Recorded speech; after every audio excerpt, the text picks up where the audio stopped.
Thomas Paine, Thomas Paine, Thomas Paine, Sam Adams, Sam Adams, Sam Adams, Benjamin Franklin, Benjamin Franklin, Benjamin Franklin.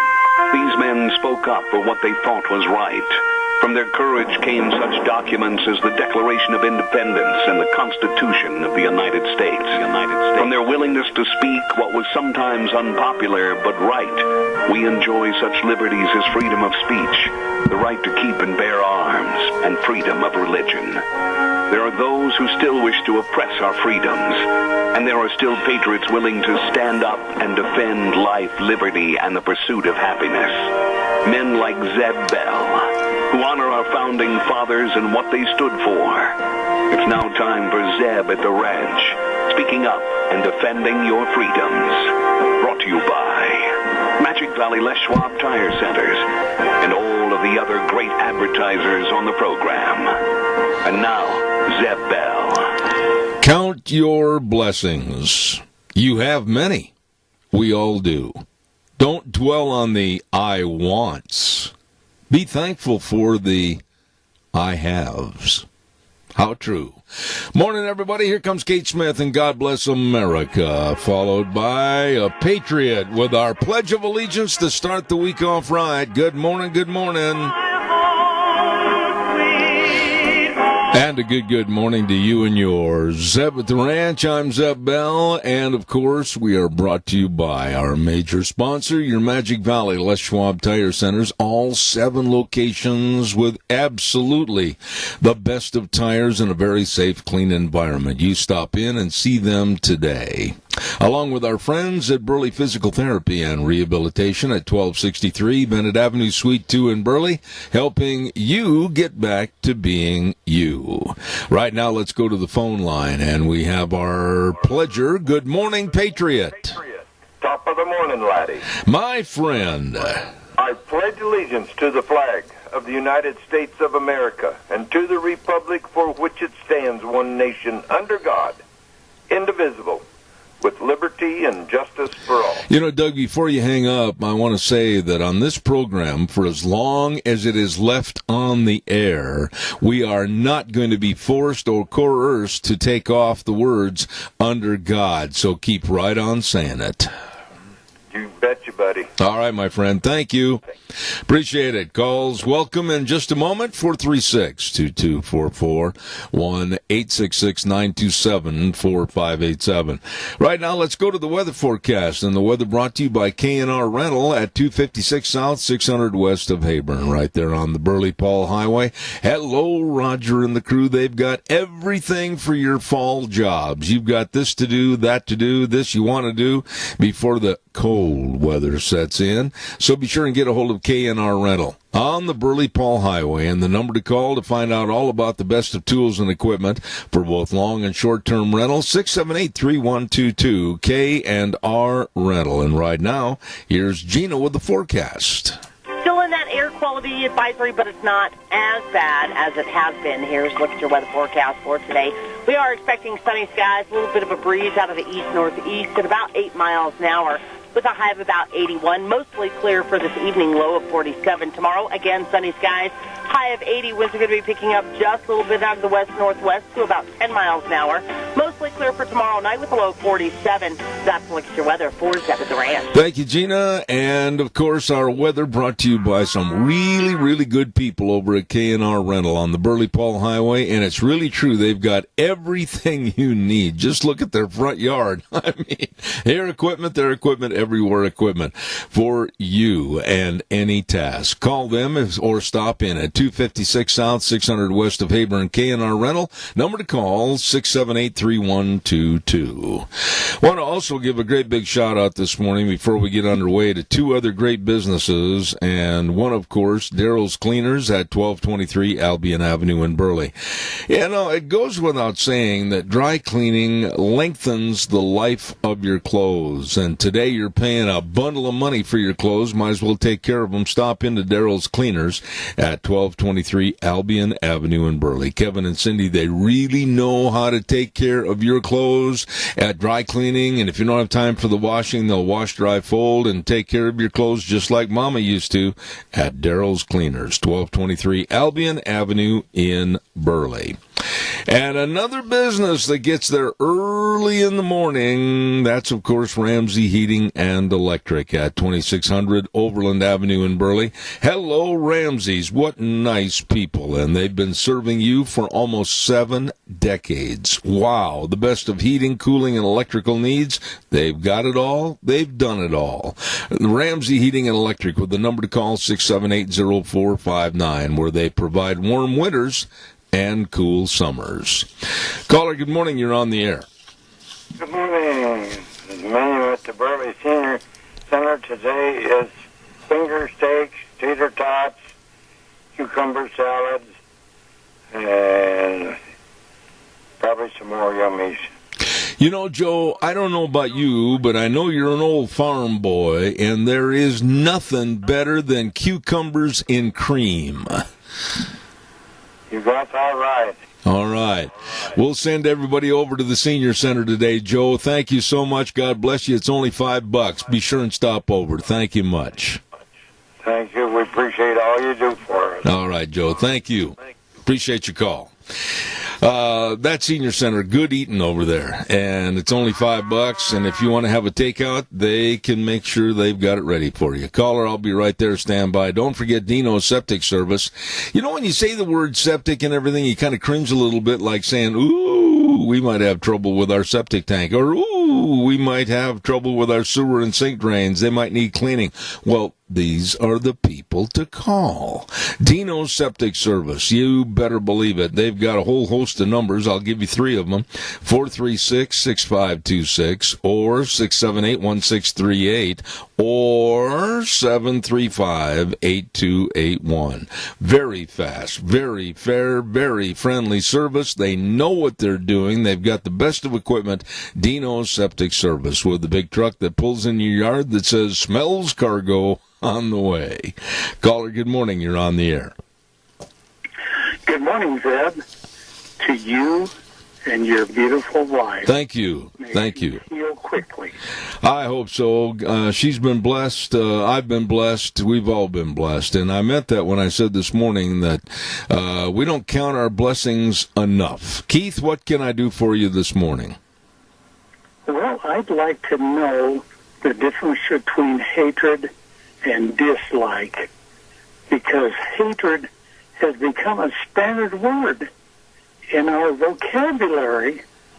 Like, for instance, I hated to get up this morning. I hated to go to work.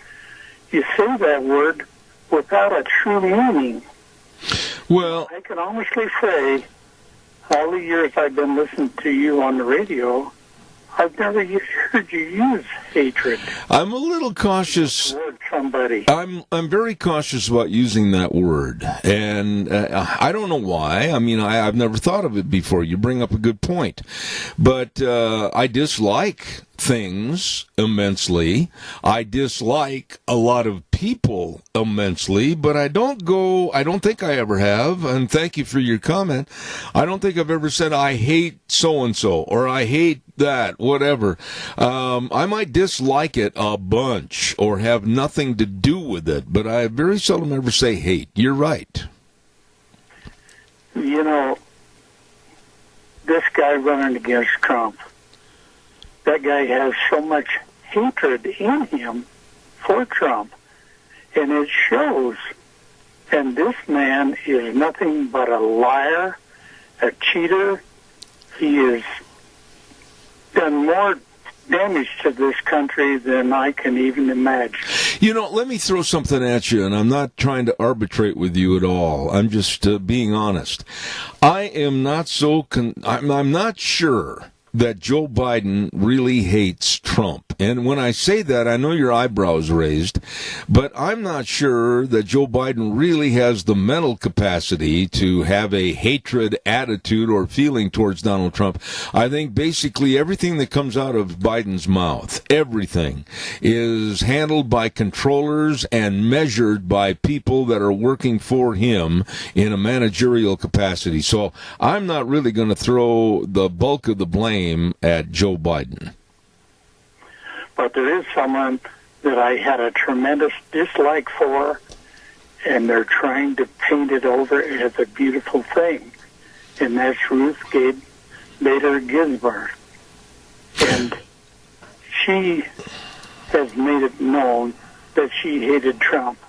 And so why don't you just come right out and say she hates this country? Well, because no. it's the same thing. Well, okay, but wait a minute, Keith. Again, I'm trying to be fair, and I'm trying to be balanced, I guess, a little bit. Ruth Bader Ginsburg was a representative Supreme Court judge on the left. She was very leftist. And that being said, she had her preferences, she had her likes and dislikes, and that was her politic, if you will. And I don't think it was hatred. I think it was just her way of thinking on a left-leaning Supreme Court seat. Now that she is gone, I am going to say this. I respect the woman for what she did and or tried to do. I respect her tenure on the Supreme Court, but now that's over. And that seat needs to be filled, and it needs to be filled right now. Well, I cannot respect her for what she has done to this country because of her. I can't even describe the word of the hatred that she has in her heart for this country and for this president. And I'm going to let it go. No, I respect your attitude. I do, old buddy. I really do. Thank you, Keith. I appreciate your call. Have a great day. Thank you so much. What is happening? I'll get right to this because I'm going to talk about this next hour at 9:06 with a man that knows, a man that's been there, a man that knows Trump, a man that has sat down at meetings, and that's Rick Manning with Donald Trump. And I'm just going to say this. I honestly feel that the Republican Party, right now, they are in a fishbowl. Everybody can see them. Everybody can hear them. Everybody's going to know how they react to this situation. They are the party that is in power. They have every right, underline that word, to put forth a nominee for the Supreme Court. They have every right to do it right now today. And the Democrats, all they want to say is yell, scream, and holler like crybaby kids wanting another cookie. That's what they are. And they'll start yelling and screaming and say, well, that's against the law. No, it is not against the law. Read your Constitution and follow what it says. Trump filling that seat is entirely legal and within the law, and the Democrats, with the disgusting Nancy Pelosi starting to say, well, we have a lot of arrows in our quiver, and impeachment might be one of them. Again? Nancy Pelosi belongs in a home. Caller, good morning. You're on the air. Name me one president that had a justice die in their last year or coming up to an election year that did not name a Supreme Court justice. I can't. Whether it got brought up for vote or not, it's a different story. But name me one that did not name one. I can't. There isn't one. That's right. Obama in his last year, he named one, but he did not control the Senate, so it did not get brought up. I'll guarantee you, had he controlled the Senate, it would have been brought up.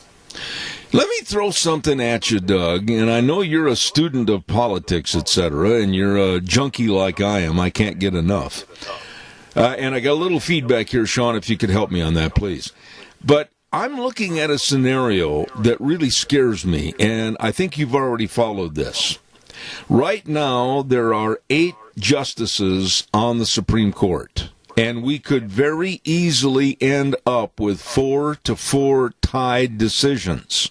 Now, the Democrats are yelling and screaming, saying that they're going to do this and they're going to do that if Trump gets reelected. So we're talking about a highly contested election. And if the Supreme Court gets involved and you're still with an 8-8 tie, all heck is going to break loose in this country, and it's going to be a total disaster. You got it. This is what the Democrats want. They want to cause chaos. That's why they're pushing for this mail-in voting. You show me a state that this year that's had all mail-in voting that hasn't had a little bit of problems with it. No, the Democrat states have had a lot of problems. Amen. In fact, they just found, 1,600 votes from a vote that went on in June? Yeah. But, I want to back up just a little bit and have you highlight this a little bit. Calls are welcome, 436-2244. But when Pelosi came out and threatened that she had a whole bunch of arrows in her quiver with Stephanopoulos over the weekend, she kept throwing the word impeachment out. Okay, Dougie, your turn. Tell me, please, impeachment about Attorney General Barr and impeachment for our president again. Please tell me on what grounds? The girl is bluffing. She has nothing in her hand. She has no arrows in her quiver. She is bluffing. She's trying to make some of the Republicans run scared. And some will. Because in Washington, D.C., you will find more Democrats in a Republican suit than you'll find Republicans in a Democrat. Yeah, and let's be really honest here. For those listening to this program, the ones that I'm really questioning and calling out are Murkowski of Alaska, Collins of Maine, and, oh boy, guess who's next on the list? Good old Mitt. Mittens? Yeah, Mitten the kitten. Boy, I've talked to a guy from Utah, and they do not like him. Amen. They are furious in Utah. Furious. Well, and there's something else that needs to be pointed out this morning that really bothers me, but it's a point of contention that's going on in the Democratic Party. I don't know if you caught this or not, but here's Chuck Schumer with his glasses way down on his nose, standing on the steps of the Capitol, and guess who he's standing with talking about what the Democrats are going to do? Alexandria Ocasio-Cortez, and not Nancy Pelosi. The new face of the Democrat Party. Bingo! Out cowing to this girl. Bingo. I've got to run. I've got to take another. A couple quick questions. Yes, sir. And one of them is, how many guys are the Democrats going to get to come forward that say, if President Trump nominates a woman, how many guys are going to come forward and say they were raped by her? I'm kind of glad you took the time to say this about possibly Amy Coney Barrett. She may very possibly be the pick as far as the Supreme Court nominee. But you know something? I'm going to say this, and you may not agree. But if I were a woman and I were a potential pick for the Supreme Court, would you really, as dirty and low and loathsome and evil as the left is, would you want to put yourself and your family through it? That's right there. They've done that with, what was it, Gorsuch, the last one? No, Kavanaugh. Kavanaugh. Yeah, they've done that with him, and they set precedent for what they're going to do for everyone a Republican nominates. But this time, it'll be 10 times dirtier because the left is grabbing with fingernails on the edge of the cliff. Yeah, when somebody's about to be defeated, they pull out all straws, and they fight. Amen. They really fight. I got to run. Wait, there's one question, too. Will Senator Kamala Harris recluse herself from the Supreme Court nomination process? I am going to tell you that I think not. I think not. Hey, everybody, let's do what we can for our senior centers. Go support them, donate to them, Go eat there and leave with a full tummy and a full heart. There you go, Doug. Thanks so much. Caller number 2, I'll be right there, I promise. I've got to get this good word in, and I want to brag a little bit more about our friends at Denny's Restaurant at 611 North Overland in Burley, and another location at 291 Pole Line Road in Twin Falls. Now, I know a lot of you are hinging on whether we're going to have a lunch bunch this month or not. Now, please, bear with me through the day. We're going to get an affirmative answer and have it on the air tomorrow, okay? Zeb's Lunch Bunch? Maybe. So I'll let you know. Delicious food and great people serving you at Denny's Restaurant. Oh, pick up the menu. Look at it. Breakfast, lunch, dinner, anytime, all the time. All the desserts, everything. Phenomenal. You're going to love it. Denny's Restaurant, America's Diner, 611 North Overland in Burley. Caller, you've been so patient. Thank you very much. Good morning there, you two. Zeb, can Trump pick for the Supreme Court? And my thoughts is Janine Perrell. Is that a possibility? Yeah. To throw into this? Yeah, it is a possibility. It is a possibility. Let me just say this. Any and all names are possibles. Now, would Janine Pirro be a selective nod from the Republicans and the Democrats? Janine has her own television program to which she really comes forward, like on this show, and denounces the Democrats for what they are.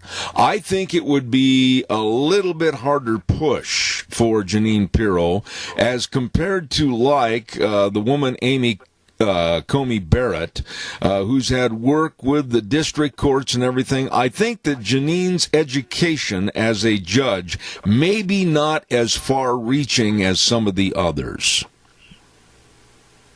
Well, I appreciate that, but I think of a woman with a backbone there. Well, I agree with that. But I agree. The other one you're mentioning, I'm not familiar with that, but I'll check it out. No, I think your point, though, about a backbone and a spine and having the courage to stand up and look somebody in the eye, your mention of Janine Pirro, to me, is A1. I couldn't agree with you more.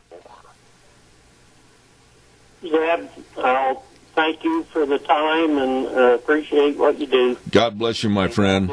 Thank you. God bless. Thank you so much. Bye-bye. I'm going to give away some cookies right now, and I've decided to make this question maybe a little tougher. And the cookies, of course, from Sophie's Chatterbox, they sent some cookies over the other day for Deanne, and a loaf of their beautiful, delicious bread, and oh my goodness, didn't last long. I helped. Oh, Sophie's Chatterbox, great restaurant right there at 530 East Street on the square in Rupert, and great bakery with all the pies and the cakes and the muffins and the rolls and the cookies, etc., etc.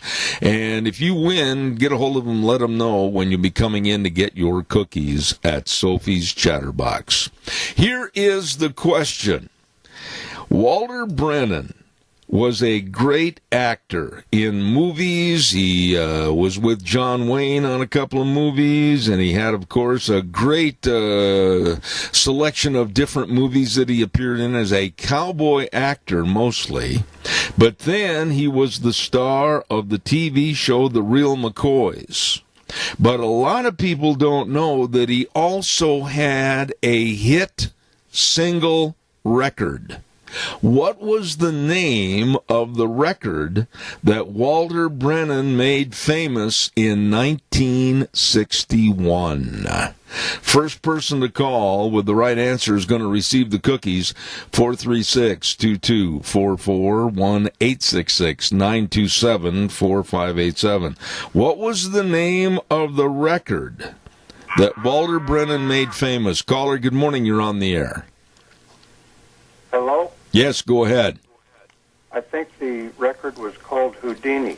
No, it was not. Thank you. Appreciate that try.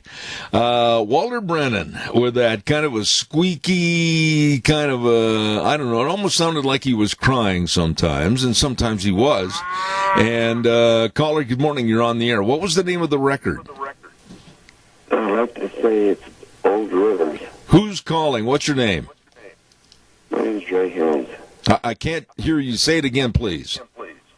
Ray Helms, H-E-L-M-S. Oh, Ray, you are the winner of the cookies. You call over to Sophie's and tell them when you'll be there to pick up your cookies. The song was called Old Rivers, and it was made in 1961. Congratulations, and thanks for listening this morning. Thank you. Thank you. Bye. Yep, Old Rivers. And, I mean, at the end when he said, Old Rivers and me, I mean, it just sent a chill up your back. Walter Brennan, a very accomplished actor, and he had a hit record. Calls are welcome, 436-2244, 1-866-927-4587. All right. I can't believe this is happening. I just can't. A full city block in Minneapolis, Minnesota is now going to be called George Floyd Place. I'm not making this up. George Floyd Place.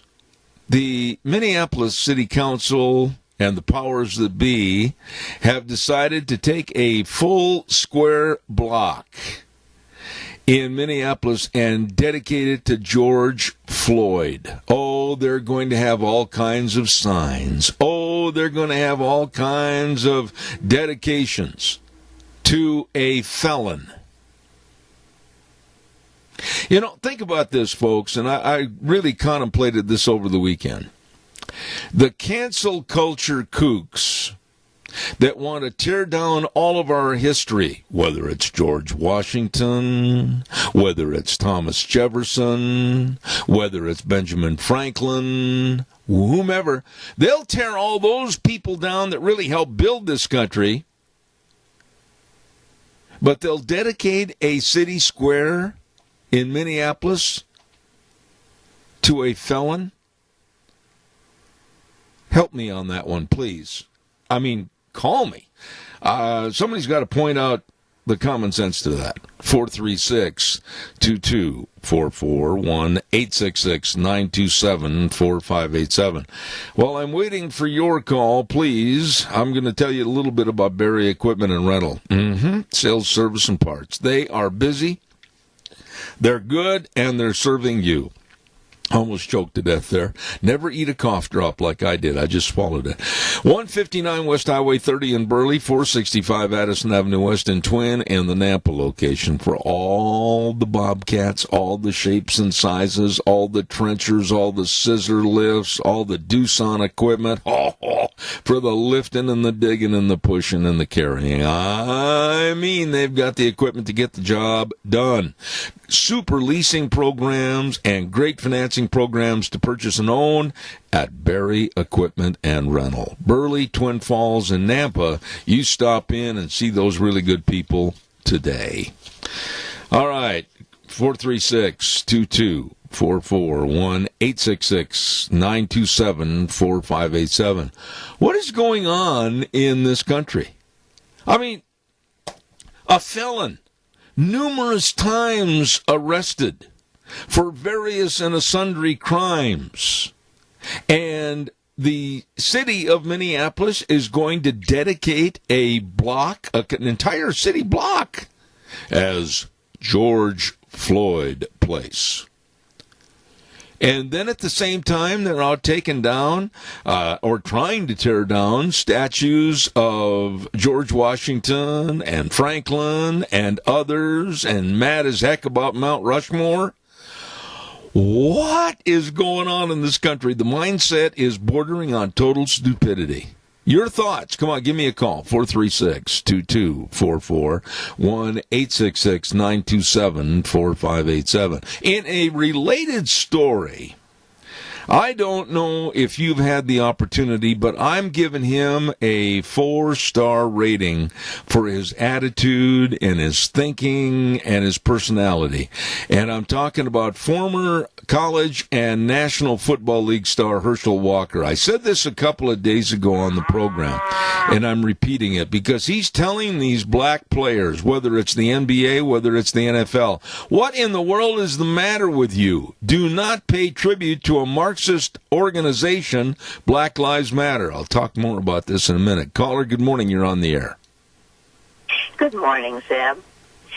Well, this thing about George Floyd Place makes absolute perfect sense if you belong to that upside-down, turn over all the traces, no morals group. Doesn't make a lot of sense to me. You know what, Linda? From a cynical viewpoint, I think you're entirely right. But I just don't understand, what happened with the previous shootings and killings of black men that had committed crimes and or were in the process of committing crimes, and now we're holding them up like they're some kind of a hero in their community. Something's wrong with this picture. Disgusting. But this is what we're seeing, and this is what's so dangerous. How do we stop it? My gosh. We keep standing up to it, for one thing. Well, okay, right there. We keep trying to talk to people and try to spread the sensible thing, the godly thing. Okay, well, let me ask you a question there.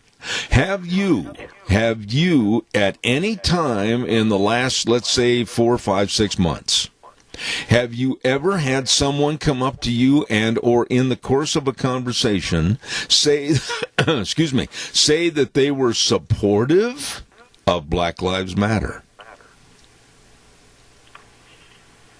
Well, I had to talk to my son and tell him, look, those ladies are Marxists, and he didn't believe it until he found out. But he said one of them is. I think both of them are. I've got some left leaning in my family, and it just troubles me. Well, it should trouble you. It should trouble everybody because it's not just one woman. It's an absolute frontal attack on our Constitution, our value system, our families, and one thing that's very important to me, Christianity. Well, that's just it. At the bottom of this whole thing is Christianity, which is the thing that has pinned our country. And if we throw over all these traces, we're losing that. Absolutely. And that's what is happening in the world, and it's terrible. Absolutely. Listen, How far, oh God, how long, oh Lord, must we wait? There you go. Linda, I always enjoy talking to you, the world's greatest singer of the national anthem. God bless. Have a wonderful day.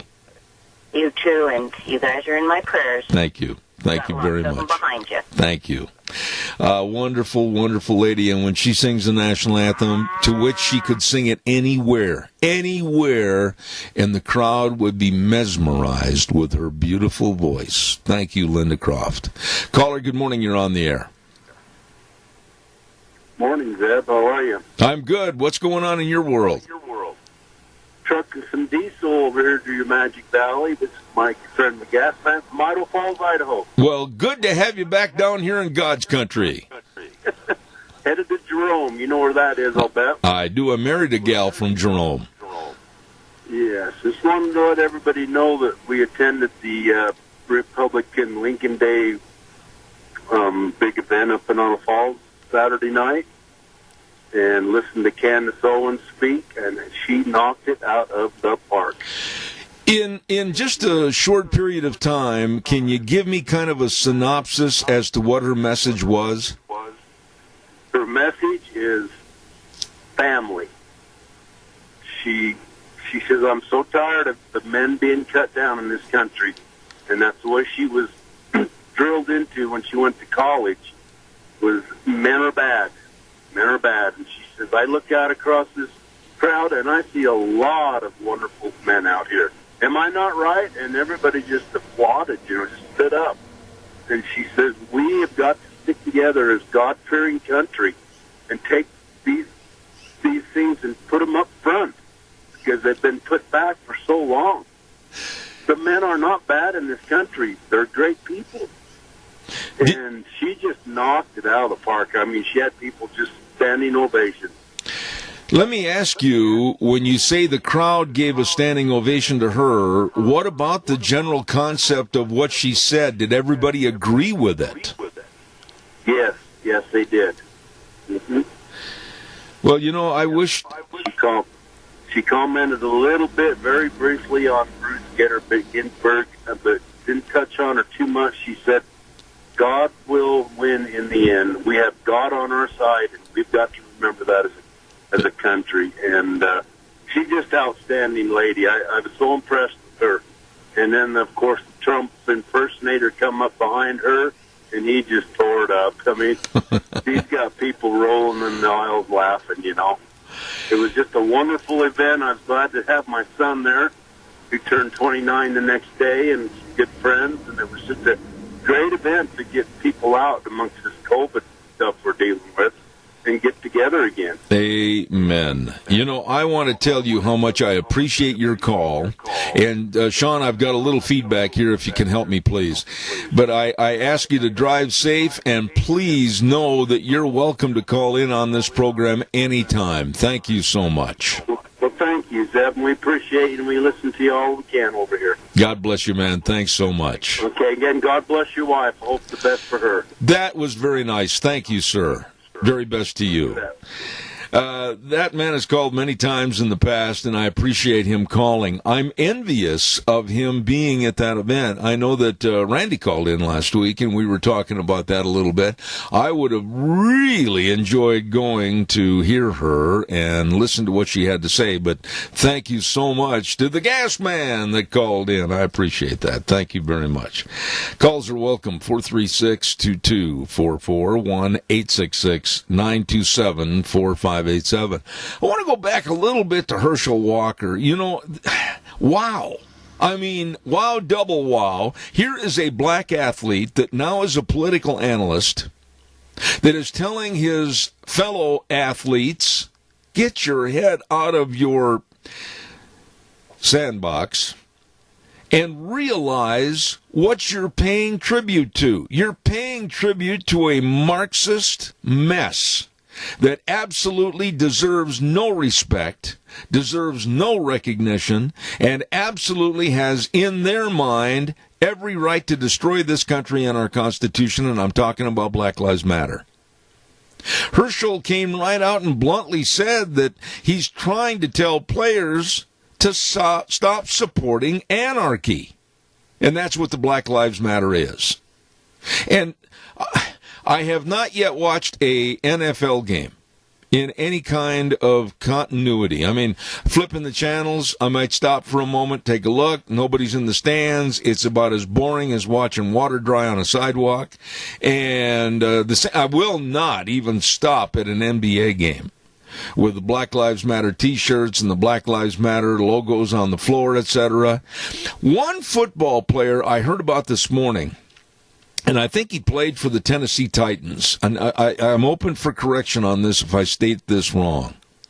But most of the team had names of blacks that had been supposedly harassed by the police. But this one player, I think it was Pouncey, linebacker for the Titans, wore on the back of his helmet the name of a deceased police officer. And he is taking all kinds of hate and grief this morning. One player had the guts, the nerve, and the backbone to pay tribute to our fallen police officers. That bears recognition. Calls are welcome, 436-2244, 1-866-927-4587. I'm going to shock Sean and my audience for one time only. I'm going to be exactly on time to get the weather on. Oh, me and clocks. Anyway, Mount Harrison Audiology and Hearing Aids. Believe me, hearing affects every aspect of your life. And if you can't hear and you keep going around, huh? What'd you say, Martha? What? Boy, it gets old after a while. Well, if you've noticed a diminishment in your hearing, please get a hold of these people. It's so easy. 312-0957. 312-0957. They've moved to a larger space right there at the Minidoka Memorial Hospital campus, actually not too far from where they were, and they're waiting to serve you. Make an appointment today at Mount Harrison Audiology and Hearing Aids, 312-0957. Right now, here's Gina with the weather.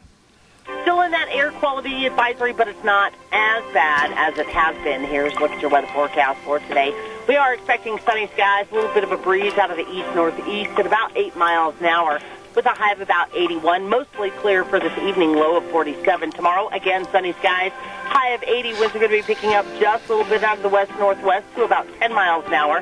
Mostly clear for tomorrow night with a low of 47. That's a look at your weather for Zeb at the Ranch. Thank you, Gina, and brought to everybody by our friends, and they are our friends. They've helped me. They can help you. Mount Harrison Audiology and Hearing Aids. That number to give them a call, 312-0957. Don't you put it off. You give them a call right now. Mount Harrison Audiology. Caller, good morning. You're on the air. Go ahead, please. Well, good morning again. You know, Zeb, it seems to me like somehow along the way we have adopted the idea that the more money you got, the smarter you become. I wouldn't know what that's like because I never have been rich. No, but your point is so well taken.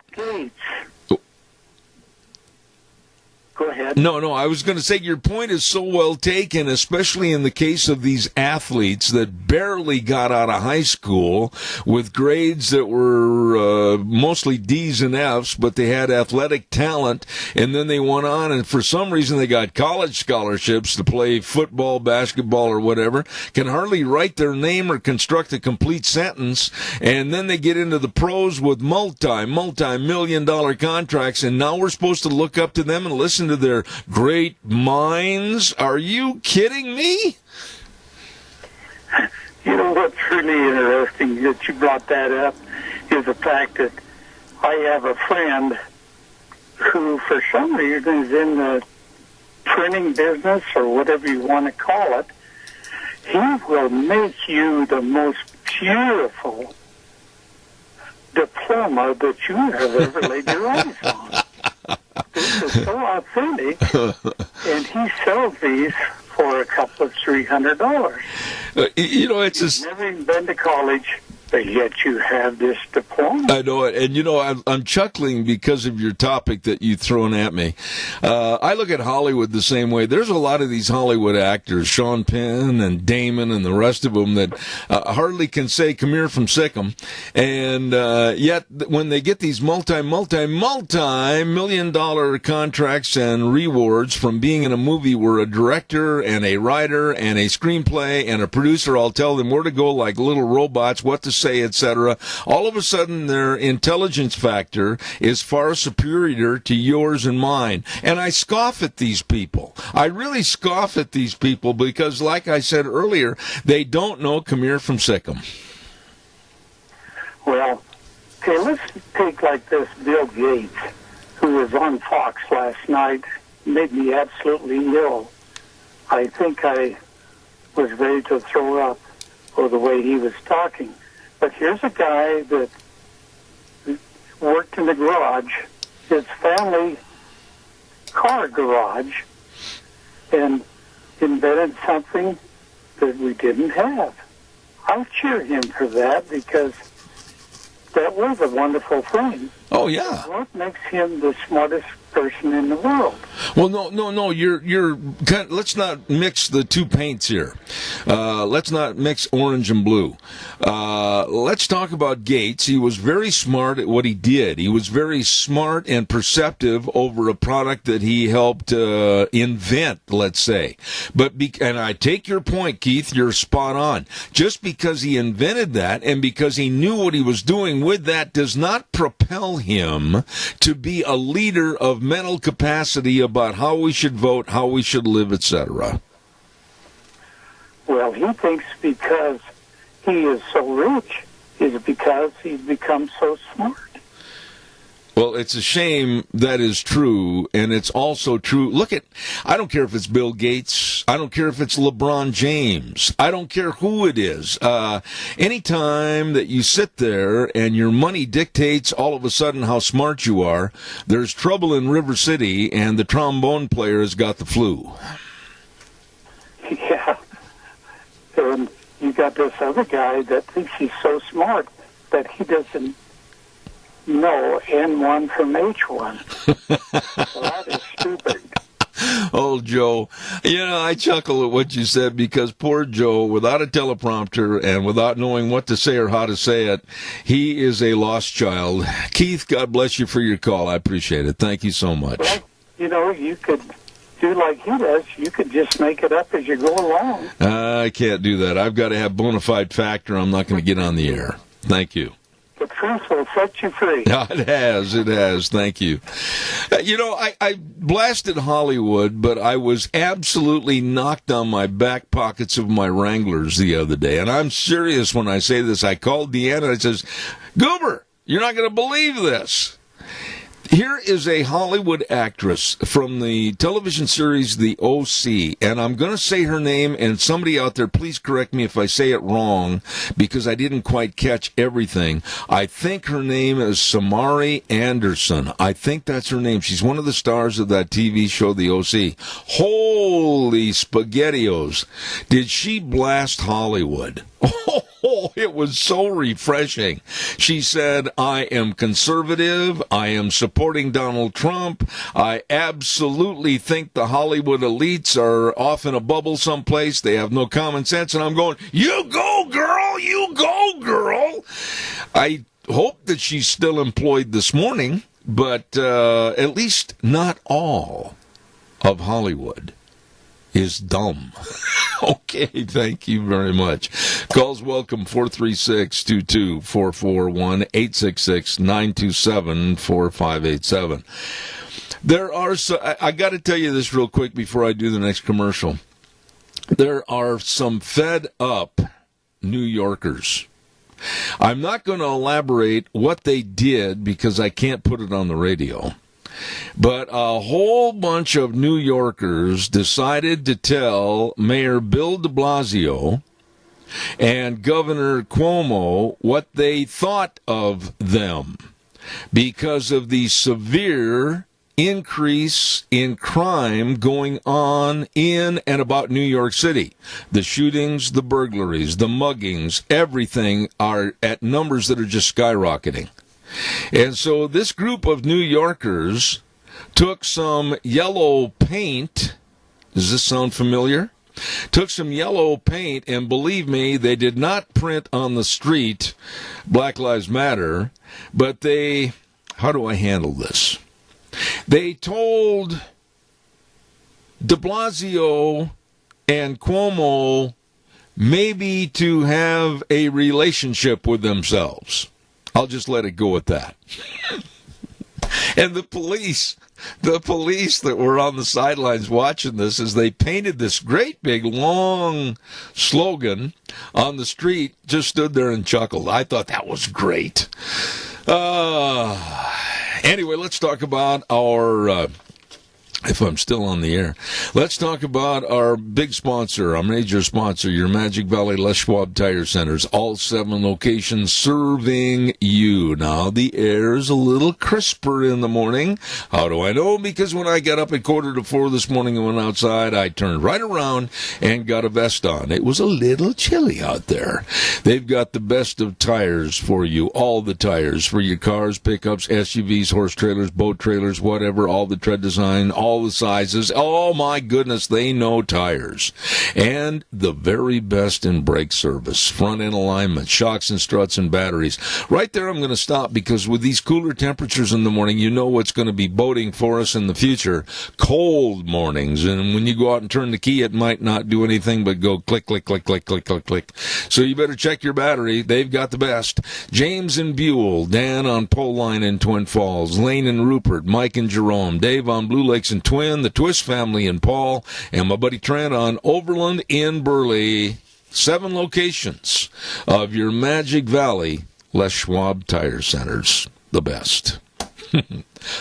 I got a picture of what they put on the street. I love it. I love it. They're getting back at Black Lives Matter and Bill de Blasio and Cuomo. I think it's fantastic. What do we got coming up? Well, next hour, we're going to clarify some things on what's going on with the Supreme Court nomination, possibly, with a man that doggone sure knows, and that's Rick Manning.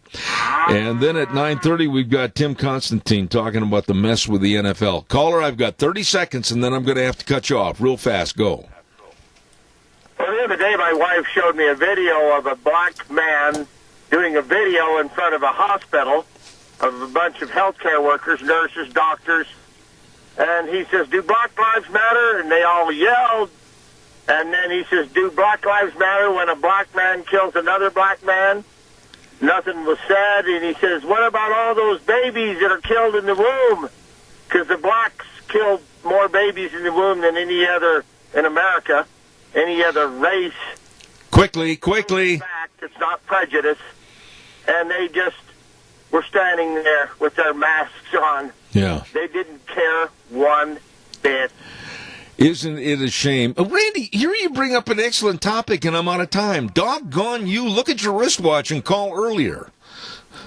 I know. I'm just so busy, Zeb. Oh, well. I'm very grateful. All right. Well, listen, my friend. You call when you have more time, and we'll discuss it. I love the topic. I wanted to get into that. Hey, have they drained out Myrtle Lake yet with those buckets? Just let me tell you this. There's catfish over there that are begging for moisture. I got to go. See you later. Okay, see ya. We got to go to the news. I'll be back in about 7 minutes.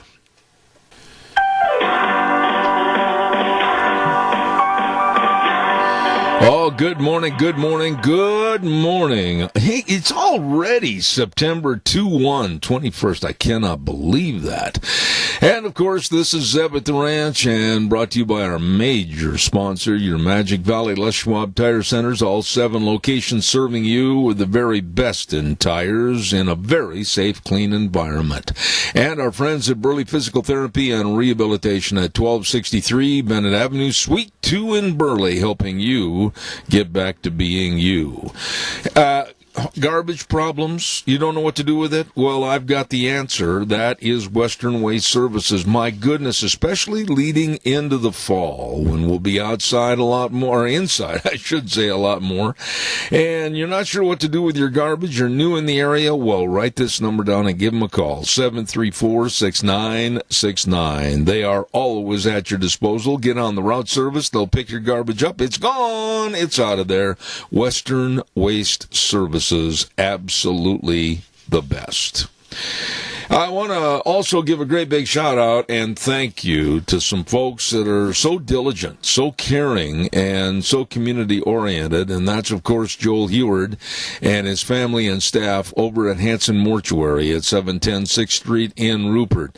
You know, that man always has a smile on his face. He's always got something really nice to say to everybody. Joel Heward, really, really a nice man. And they at Hanson Mortuary always are treating families they serve with the best possible support and comfort with the highest ethical standards with unquestioned integrity. The number to call, 888-436-5636. Hanson Mortuary at 710 6th Street in Rupert. And Joel Heward also taking care of your family at Morrison Payne Funeral Home on East Main in Burley. Another quick reminder, too, that when you got those aches and pains and you're kind of grumping along saying, oh, well, I feel bad, I'm stiff, I'm sore, I'm recouping from an accident or surgery, you better get a hold of my friend Nick Greenwell and all the physical therapists at Burley Physical Therapy and Rehabilitation at 1263 Bennett Avenue, Suite 2 in Burley. All the exercises, all the use of the hydrotherapy pool, oh, yeah, I've used that 1,000 times. And I'll guarantee you they can and they will help you. Burley Physical Therapy and Rehabilitation. The number to call, 678-1191. Call that number and let them help you get back to being you. There is no doubt in my mind that one of these days we've got to sit down with a cold, bubbly beverage and a big steak dinner and get to know each other personally instead of on the phone. My friend, the President of Americans for Limited Government, Rick Manning. Good morning, sir. How are you? Good morning. I couldn't agree more. It's the big steak and the bubbly beverage sounds really good, and I know the company would be great. Well, I appreciate that, Rick. Thank you for all you've done and said in regards to my show and my lovely wife. I really appreciate everything you've said. I don't know where to go this morning. To be honest with you, I can't think of a better guest to have on the program this morning because of what happened with the passing of Ruth Bader Ginsburg on the Supreme Court and the tumultuous attitude and events that are going to follow with a court that now is could end up in a tie, 4-4 on any and all issues, especially in this contentious election time. What's going to happen, Rick? Well, that's a great question. If I knew, I'd put money down somewhere and make a lot. But I'll tell you what I think should happen. The president should make a choice. He said he's going to have a woman be that choice. That narrows it down to about 6 people from his previously published list.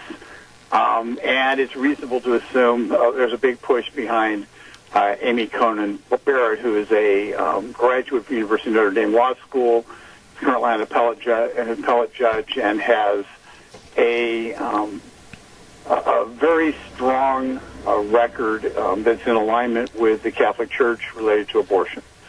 And so it's going to be, if he does pick her, it will be no matter who he picks, it's going to be a war.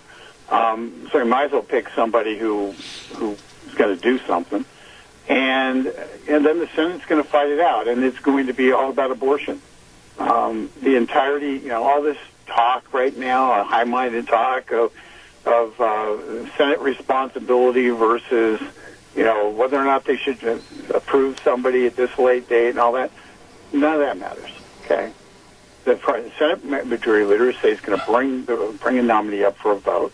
Ruth Bader Ginsburg was confirmed in 42 days from nomination. Now, this will be quicker than that between then and Election Day. But it is but the fact of the matter is, if the Democrats had the majority in the Senate when Barack Obama picked Merrick Garland, he would have been a Supreme Court justice. And so who you vote for Senate matters. It matters an awful lot. And those people who voted for the Republicans to have a majority in the Senate did so with full expectation that Supreme Court justices matter, and they wanted the Republicans to have the say-so related to it rather than the president having to deal with the Democrat Senate. And while the timing is late, it is, in fact, would be a disaster to have a Supreme Court lock up at 4-4 because John Roberts doesn't want to be the decider, and have it lock up at 4-4 on a clear-cut case to stop the stealing of an election and throw it into the House of Representatives, because we know what happens there. There's let me get some rules here. In the House, what would happen is they would vote by state, depending upon who controlled the delegation, had the most delegates in the delegation, would have one vote. So California would have one vote, Idaho would have one vote. It's the way the framers set it up, and that way the states maintain a semblance of control. Right now, as it currently sits, there are 25 that are states that have a majority Republican congressional delegation. There are a couple that are split, and then the rest are Democrat-controlled delegations. This election, November 3rd, is going to play a role because if those numbers switch, that may very well determine who's president of the United States, and it puts an awful lot of pressure on a couple of districts, one in Colorado in particular, that if it switched to Republican, from Democrat to Republican, would flip the Colorado delegation to being a majority Republican and would put 26, assuming everything else stays the same, would put 26 states in the column of voting for presumably the Republican nominee. So that is, so there's a lot of stuff going on here. It's bad for the Republic if if everything gets thrown into the Supreme Court and then into the House of Representatives and then the Senate. Those are bad things. But what we know for certain is the Democrats right now plan on trying to throw this election into the courts. They don't believe they can win on Election Day. That's what all this mail-in balloting is about. It's about court cases to try to stop allow for ballots to be collected well after Election Day. It is all about making it so this election is combated in court and is delegitimized from the outset, because from day one they've sought to delegitimize the Trump presidency, and this is the way to delegitimize the second term. We need the full Supreme Court to make certain that at least that we get a decision from the Supreme Court, right or wrong, but we get a decision from the Supreme Court, whether we like it or not, rather than having to throw it into the arcane process in the House and Senate, where effectively, if no decisions made on January 20 at 12:01, Nancy Pelosi becomes president by virtue of no decision being made on anybody else. Right. That's because if Donald Trump is not reelected, he doesn't have the votes in the Electoral College. He has to move out on January 20. And the group of people who've spent the last 4 years trying to force him out of the White House are not going to sit there and say, "Oh, gee whiz, we're going to sit there for the sake of the country, not fight this out, not make it so he's going to stay there." No, they spent 3 years running a coup against him. So while that's a very long answer, the bottom line is the Senate needs to confirm the nominee that Donald Trump puts forward, so we have a full contingent on the Supreme Court. In the event, somewhat likely event, that the Supreme Court has to make significant decisions related to the collection of votes and the counting of votes in this country. Okay, nobody could have explained it any better than you did. I really followed and hung on every word that you said, but I still have some more questions. What about the ad infinitum as far as this thing could never die after November 3rd with all the appeals and all the court cases, and if the Supreme Court is still with just 8 members instead of 9, it's possible and feasible that there wouldn't be a naming of a president until next July 4th. Am I wrong? Well, if there's not a naming of the president until July 4th, Nancy, assuming that Nancy Pelosi is still the Speaker of the House, right, on January 3, she would be, at that point, would be the president. But here's the problem for Nancy Pelosi. If they don't count the ballots, if they're disputing the ballot totals in the presidential, then it's reasonable to assume they'd be disputing the ballot totals in dozens of House races. And under those circumstances, there may not be enough members seated to get to a majority in the House to be able to pick a speaker. Now, it's simple majority, so that's a So if there's 350, you need 176, so people understand. But but the fact of the matter is, this election promises to be so hotly contested after the election is over that it's somewhat likely that we will sit there and not have a full contingent in the House ready to take office on January 3rd when they're supposed to. And the ultimate irony and the way that gets decided ultimately is the House of Representatives decides who gets seated in those contested elections. So you would have a lame duck House Administration Committee deciding who would be who should be seated as a member. All the Democrats will win, and which in spite of whether or not they should or not, which would put even more of a taint on the entire situation, because Republicans would have a rightful feeling that not only were they being cheated out of the president, but they're being cheated out of the majority in the House of Representatives. So it is and then to throw the Senate on top of it, Georgia won't pick their senator until about a month after the election because it's a runoff. And so they won't pick their senators. So you possibly have 99 senators, and it'd be 50 to 49 in the breakout. And Georgia deciding whether or not one side has a clear majority or the other side has a split. It's split 50-50. So this is going to be, people who write about 100 years from now are going to love this. Those of us who have to live through it are going to hate it. My German grandmother would, when she was frustrated, she would always stand up, look at the person she was frustrated with, and just say, "Ay, ay, ay, ay, ay." And she's right. I mean, and then the story even gets worse when Pelosi's interviewed on television with Stephanopoulos, and she says, "Well, we've got a lot of arrows in our quiver, including the possibility of impeachment again against Trump and including Attorney General Barr." And my simple question is, on what grounds? They didn't have any grounds before, so why should they need them now? That's true.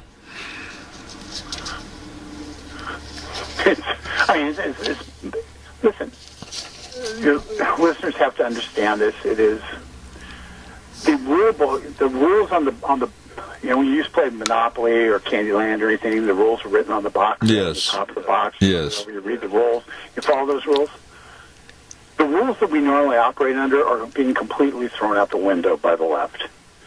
And in doing so, we have Chuck Schumer saying, well, if they go ahead and put another Supreme Court justice on, then we're going to add an additional 5 justices on there, and we'll get them all appointed, and we'll end up having a majority simply by changing the number of the justices on the Supreme Court. Now, he said that before Ruth Bader Ginsburg died. So you've got to bet that that's in the plan that they'd have if they had majorities, if they had a majority, had a president and a Senate majority and a House majority. But they just say, we're not following any of the old rules. The other thing that they've talked about is eliminating the filibuster, which I've advocated because, the Republicans play by one rules and the Democrats aren't going to play by those rules. So they're going to eliminate the filibuster in the Senate, making it so they can cram any piece of legislation they want down America's throats with 51 votes, 50 votes plus the vice president to win the presidency. So I guess in short, the answer is, and this is what I tell people, and I'm not going to put this is a liberty hat on, it's not a partisan hat. We have to beat them so badly that there's no contest. Amen. We have to absolutely annihilate them at the polls. Amen. And this is really a simple election, Zeb. You look at the streets and you say, do I want people rioting in the streets and burning stuff down and having the left mayors, the left telling those and prosecutors telling those people it's okay to continue doing that? Or do we want that stopped? Because if you want to elevate the mayor of Portland to being president of the United States, then allow Kamala Harris to be running the White House through a vacant Joe Biden. Allow that to happen. If you want to have Portland coming to a street close to you, because when the federal government sets the tone that that's okay, Katie barred the door. Amen. I mean, this is and people know that. That's why the gun sales have gone through the roof. That's why you can't buy a gun now in this country. Pump-action shotguns are something that are no longer available to the public, not because of a ban, but because they've all been sold out. So it is people know this, and yet we have to beat these guys so badly that they do not have a chance to mess it up in court. In the meantime, President Trump needs to pick a nominee, and Mitch McConnell needs to get her confirmed. Okay, but let's take the reverse side of this nickel for a moment. Yes, they need to put that name in. Yes, there needs to be a nomination. Yes, they need to further this. But let's look at it from the judge's standpoint, whether it is the woman that is the most aforementioned right now, this Amy, and all of a sudden her name left me, help me, Amy Coney Barrett, I believe it is. Why would she or anyone in their right mind want to subject themselves, their family, and their history to what we saw happen during the Kavanaugh hearings, only it's going to be worse this time? Well, I wouldn't. I'll be honest, I wouldn't. I don't know how anybody in the right mind runs for president. And quite honestly, I'm got a significantly cleaner track record than the vast majority of people. So you sit there and you say, why would they do it? And the answer is this. And ultimately, it's a really simple answer. Being a Supreme Court justice is the rarest of things in our political world because it's a lifetime appointment. And the opportunity to affect the laws of this country and restore the law of this country is something which some people have dedicated their life to. And the opportunity, when you look at what others have gone through, the pain and suffering others have gone through to establish liberty, it is almost a noblesse oblige approach that I've been blessed to be able to live in this time, in this place and time. And if given the opportunity, I'm going to put myself forward to be able to serve this nation and serve freedom and do what God has meant for me to do.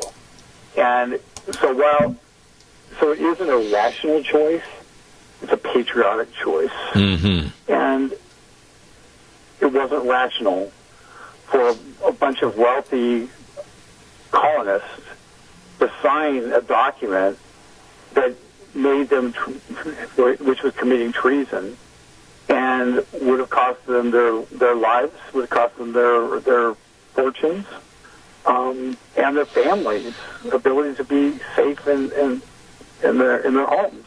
Would have cost all that by signing that. If we lost the Revolutionary War, the consequences were clear, and yet those men signed that document for the same reason. Leaders rise, and they make themselves available to run for president, to become a Supreme Court justice, knowing that the slings and arrows that are going to be thrown at them are going to be obscene. But on this case, they'll know it's going to be a short run because the Democrats won't be there for months and months to get more FBI investigations and the like. It's going to be a short fight. It's going to be a brutal fight. But ultimately, it'll be decided by whether or not people like Mitt Romney decide to vote for the country, interest of the country, or based on his own venal personality of wanting to get revenge on Donald Trump for some unknown reason. Real quick, I've only got a minute left, but I want you to expand on that just real quick. Not only Romney, but I'm concerned about Murkowski and also Collins. What are your thoughts on those two? I don't think they'll vote. I don't think they'll vote to confirm a nominee before the election. You have 53 Republicans. You can afford to lose 3 and have Mike Pence be the deciding vote. It would be really, really, really bad if Mike Pence had to be the deciding vote. So it's up to the other Republicans beyond Murkowski and Collins to do the right thing, and it's so that's where we're at. It's every time people said, "Gee whiz, we couldn't have Roy Moore as the senator from Alabama," because of something that was allegedly written in a yearbook 30 years ago. You know, every time we do that, I want you to understand, that's one fewer vote we have for confirmation right now. And instead we got Doug Jones, who's filling out his application to run the Southern Poverty Law Center right now because he's not going to get reelected. But today, Doug Jones gets to vote against confirmation because Mitch McConnell and others said we don't want to have Roy Moore in the Senate. So this is sort of their own, Rich McConnell's own making, and we can go into that later. But yeah, this could be tough. It's a tough vote.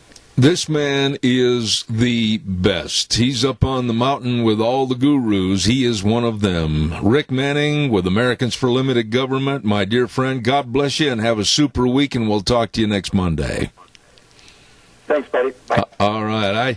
I just admire his way to explain everything that's going on in this mire and this murky mess back in Washington, D.C. Rick Manning, absolutely the best. Hey, by the way, we've got another guest coming on in just a moment as soon as I knock over my water glass and everything else. Oh, boy. And I want to remind you, too, about Denny's Restaurant. Yes, sir, the best of food. You pick up that menu, and you're going to get a look of confusion on your face because you're going to say, wow, with all these choices, what am I going to pick? Breakfast, lunch, dinner, all the desserts, everything. Why, it's delicious. Delicious food for you and your family and friends. And it's served by great people that really want you to enjoy the Denny's experience, America's Diner. They're located at 611 North Overland in Burley and 291 Pole Line Road in Twin Falls. Two locations, like I said, of America's Diner, Denny's Restaurant. You stop in and see those great folks today. By the way, in just a moment, we're going to have Tim Constantine on our program, and I'm really looking forward to having him on the air. And we're going to be talking about the NFL and his book that's out called White Guys Are Okay Too. Don't forget, too, Let's Ride, 270 Highway 24 between Rupert and the World. They're open Monday through Friday, 9 to 6, and Saturdays, 9 to 2. They've got all the four-wheelers, all the side-by-sides, all the accessories. I mean, look at the showroom. Go over there and holy moly, you'll say, how did they get this all in there? Well, it's chock full of fun. You stop over there today. And don't forget, too, they've got a service department that absolutely is first class and can keep you running at Let's Ride, 270 Highway 24 between Rupert and the World, where the fun is sold. And also over in that area, I want to remind you, as you go into Rupert, right on that first curve, there they are, Cameron and Siemens Insurance, Highway 24 in Rupert. All your life insurance, your health insurance, retirement planning, employee benefits, all of this and so much more. And these folks at Cameron Siemens Insurance are very dedicated and accessible to serving you. The only thing they ask you to do, pick up the phone and give them a call. Make an appointment so they can help you at 436-4424. That number again, 436-4424, the best. Cameron and Siemens Insurance, Highway 24 in Rupert. Well, my next guest is an award-winning writer for the Washington Times and host of the Capitol Hill Show, and I cannot wait to read this book called White Guys Are Okay Too. Good morning, Tim Constantine. How are you? Good morning. I'm doing great, thank you. How are you? Well, I tell you what, we're hanging on, just like the cat with the knot in the rope, and we're doing great. Thank you very much. Tim, I want to talk to you a little bit about theory that Mother Nature is every bit as divided as the Republican and the Democrats right now, because you guys and everything west of you are suffering with these fires, and then you look down south and it's just drenching them with water. And I said, if the country could come together, we could solve all those problems. Well, Let the water roll your way. Well, I tell you what, I really appreciate that, because a huge fire is burning still just less than 5 miles south of where I'm speaking to you right now. And our whole valley has been just consumed with smoke, and hats off to all the firefighters. But getting to your book, White Guys Are Okay Too. When I ran across that title, I thought, yeah, somebody's telling it like it is. Give us a kind of a general theme of what the book's all about. Well, over the last maybe 5 years, 6 years, something like that, the mainstream media and fringe media both have taken great pleasure in vilifying the white guy. Old white men, they like to call us, and old white guys are the biggest terror threat in the United States, or old white guys are a threat to us all. Yeah, and those are direct quotes. Those two happen to be from CNN and from The View, but it's everywhere. It's Time Magazine, it's some of the extreme magazines like Salon or Mother Jones. It's everywhere. They are vilifying the white guy. Oh, my God, we've never done anything good in our lives, and we're evil, and we're racist. And so I was sitting maybe a year ago watching television, watching a news program with my son, who was about 15 at the time, and they went into one of these diatribes where white guys were bad. And I turned to him, and I just kind of smiled, and I said, white guys are okay, too. And we both laughed. And then I thought, all right, wait a minute, there's something here. I think we could have a little fun with this. And I started making a list shortly thereafter of random things: penicillin, Coca-Cola, basketball, all these things that the white guy had invented that everybody enjoys, whether you're a man or a woman. My sister played college basketball, and she's very excited in her era, Title IX allowed her to do that. And I'm thinking, a white guy, I love women's basketball because of my sister, but a white guy invented that, that everybody enjoys it, but Naismith was not an evil guy. And so then we started getting more serious about it. I started looking at statesmen around the globe. Mm-hmm. Nelson Mandela, great example of a statesman. South Africa put his country and his fellow man ahead of his life. And, just a great story there.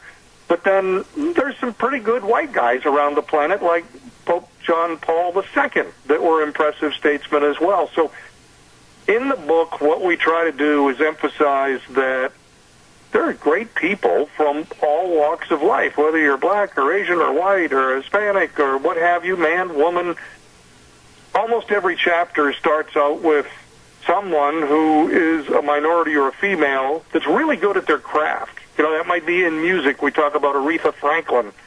But then we remind people, and everything in the book is good-natured. We use a lot of humor. We've got some great caricatures. But we remind people that, white guys aren't so bad either. Aretha was a great musician, but there was Sinatra, there was Elvis, there was U2, there was the Rolling Stones. There were all these other people, too. And so we just try to put it all in perspective, do it with a smile. We don't have a bad word to say about anybody in there. I really want to read that book as soon as I can. I've got to get a copy of this because I have said for a long time the diminishment of white guys and their value, especially in sports. When you look at most NBA games, you've got 10 millionaires on the court at the same time, and chances are they're all going to be blacks. When you look at a football game, you're looking at 22 millionaires on the field, and chances are that only 2 of the 22 are going to be white. I mean, there's a diminishment of whites in our society, and how do we combat that? Well, I think we need to stop teaching kids that white guys were bad or evil, that the history of America was bad or evil. I do my show out of Washington, D.C., and about 2 weeks ago, the mayor of Washington, D.C., you might recall seeing this story, was heading up a group that wanted to review whether or not they should get rid of the Washington Monument, Jefferson Memorial, and so on. There's a long list there, but because they were slave owners and they were evil and they were bad guys, and I thought, first of all, it ignores actual history. But second, she's the mayor of our nation's capital, the city that is named for the father of our country, George Washington, and she's dissing George Washington. So what's the message that goes out to anybody and everybody in Washington, D.C., and in her case, because of the attention, that story goes all around the country, is that, George Washington's a bad guy. And I'm thinking, no, he wasn't. George Washington, in 1786, before he was even president, came up with the idea of abolishing slavery. That was George Washington's idea. George Washington, there's when you start breaking down the actual history rather than this generic white man equals bad, are there some bad white guys out there? Yes, absolutely. Jeffrey Dahmer was an awful guy, but he's not representative of you or me or of the race in general. Are there bad black guys out there? Yeah, Idi Amin was a horrible human being, but he's not representative of black people in general. There's good and bad from every race, and what we ought to be doing, to answer your question, is celebrate the good. There's a lot of good people out there from all those backgrounds, and that's what the book, White Guys Are Okay does, is we celebrate the good. Well, let me revert to an interview that I saw this weekend with former collegiate and NFL great Herschel Walker, and I thought his take on it was excellent, that he condemned the black athletes like LeBron James and others that were supporting Black Lives Matter. Black Lives Matter is a Marxist group that's hell-bent on destroying our Constitution and our family values and Christian values in this country. Why don't most athletes like LeBron James and others realize what they're supporting? And I will not support the NBA because of the on-the-court logo or the jerseys on the sideline. What are your thoughts? I'm with you 100% on that. I played ball when I was young, and I haven't watched a single game in this bubble. I refuse. I will not watch it, because to be lectured by a guy who makes $20 million or more a year for playing a game about how unfair our society is and how it doesn't give anybody a chance. There were a couple players in that league that were mad that there were owners that had more money than them, and so they were proposing, before the whole bubble concept was finalized, they were proposing that the players start their own league. And I just thought to myself, please, try it. Go do it. God bless you. Give up in his case, it was a $28 million a year contract. Give up that guaranteed $28 million and go try to do it on your own. God bless you. And so I'm with you 100% on that. And I'm not sure why, other than the fact that a lot of folks are dealing in fiction. I work very hard. I'm sure you do the same thing. You're on the air. You've got a responsibility to people. The information you share has to be factual. And so I get very frustrated when I hear Black Lives Matter is this great organization, because I have been in the midst. In Washington, D.C., I have gone out into the marches. The 6'3" white guy with big blue eyes standing there in the middle of this, and I say, I listen to them when they're chanting, F the police, and then when that chant turns into kill the police, I'm thinking, this isn't a good group. If you are, when there were people outside, the two police officers in L.A. that were ambushed, and people outside chanting they hope they died, I'm thinking, who could possibly see this as a good organization? It's not. There's good people, and there's plenty of good people like Herschel Walker in the black community, but somebody who is hoping that someone else dies based on their job or on the color of their skin, I don't want to be associated or affiliated or try to promote that group in any way, shape, or manner. Well, Tim, you are very close to this situation, and I've been involved in sports all my life. But when did the owners of these teams, when did what's right and wrong in America, when was it taken over by a group or a movement like Black Lives Matter? I mean, the thought of Jerry Jones being dictated to by Black Lives Matter, and the commissioner Goodell caving in and just basically allowing anything and everything to happen on the helmets as far as Black Lives Matter, the same in the NBA. Why did we let this happen? Well, particularly Goodell's a great example. He is a guy who is completely out of touch with the real world. Roger Goodell makes $1 million a week. I don't. You don't. God bless him. I have. If that's the deal he negotiated, God bless him. But he is not in touch with the real world. And so when in my mind, it's crystal clear. When Colin Kaepernick, and he did not take a knee on behalf of the black community. What he did the first week was sat down on the bench and refused to stand up. He didn't take a knee. He sat down, and he was disrespectful. And the press conference after that game, he made fun of police officers. He made fun of all kinds of things. The story has turned into this little mythical, wonderful story that is not Colin Kaepernick. So I'm frustrated by that. But the impact, they lost literally millions of viewers. They went down by about 1.7 million viewers per game, per week in the NFL when that whole Kaepernick-inspired thing happened a couple of years back. They never really got back to their original numbers in the NFL. A lot of fans went away and simply didn't come back. And when you look at the first week of the NFL this year, when they insisted on having the Black National Anthem kick off each game, which we'll talk more about in a minute if you'd like, but then they lost even more.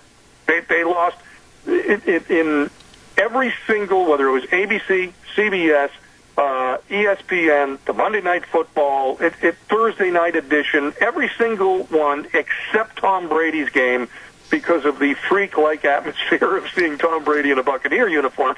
Every game except that one was down between 15 and 21% from its first week rating last year. 1 in 5, roughly, people that watched the first game of the year last year didn't watch them this year. And if Roger Goodell can't see those numbers and doesn't think that his job is to maximize the NFL, maximize the viewing pleasure, the number of viewers, the number of people taking a note of their advertisers, he doesn't understand his job. So how he has done that, why he has done that, I don't know, other than the fact he seems to be completely out of touch with reality. With no fans in the stands because of the COVID, and now with the split national anthems, Black National Anthem and the original, real national anthem of this country, and a loss of fan appeal on television. I, for one, I grew up fairly close to Lambeau Field in Wisconsin, and I bleed green and gold for the Green Bay Packers. I have not, and I will not turn on a game this season. With all that being said, the divisiveness that's going to the NFL, how can they exist?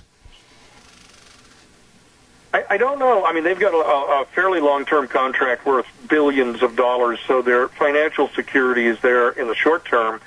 But you can hemorrhage viewers for only so long before advertisers think, you know what, the price that we're paying for that is no longer worth it. And when Fox or NBC or ESPN or any of the others aren't being paid, aren't making money, they're not going to want to renew that contract, or certainly not going to want to renew that contract at the same price. So the market, as it does in the United States, the market will have its voice, although it may take a little while for the NFL. But I'm like you. I'm enjoying my NCAA football. I can't wait. My Alabama Crimson Tide are going to kick things off this coming Saturday. But last year, that's what I chose to do, is pay more attention to college and enjoy it, and not really pay attention. I watched maybe 2 NFL games last year, and I didn't watch one this past weekend. Is the racism in sports, and this is a hard question to phrase, I think you'll get my drift, but is the racism in sports that's been brought in more so since January than any time before, is it incurable, or eventually down the road can we start seeing a combination of whatever the color of skin and get back to the team concept? Yeah, it used to be, and I'll sum it up this way, is I have a home in Florida. So I get calls regularly from, in my case, the Jacksonville Jaguars, saying, gosh, Tim, we know you've been to our games in the past. Can we interest you in season tickets? Can we interest you in this and that? You know, they're trying to sell their wares.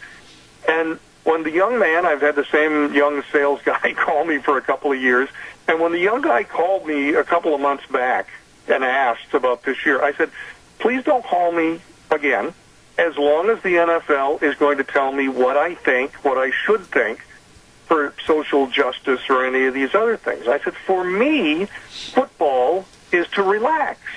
I work in the world of politics. I deal with that all week. Football is my escape. I want to watch it, relax with my family, enjoy And as long as you guys are when you do football, I told the guy from the Jags, I said, when the NFL does football, and that's what they focus on, they're pretty good at their product. But right now, they're focused on something else that I'm not interested in, so please take me off your list. I'm not going to buy a hat, a shirt, a ticket. I'm certainly not going to buy season tickets until you stop. And so I think when enough people speak up and say that, maybe professional sports will go back to just being entertainment rather than trying to educate me. Your book, White Guys Are Okay Too. Tell us where it can be found and give us all the particulars on that book, if you would, Tim, please.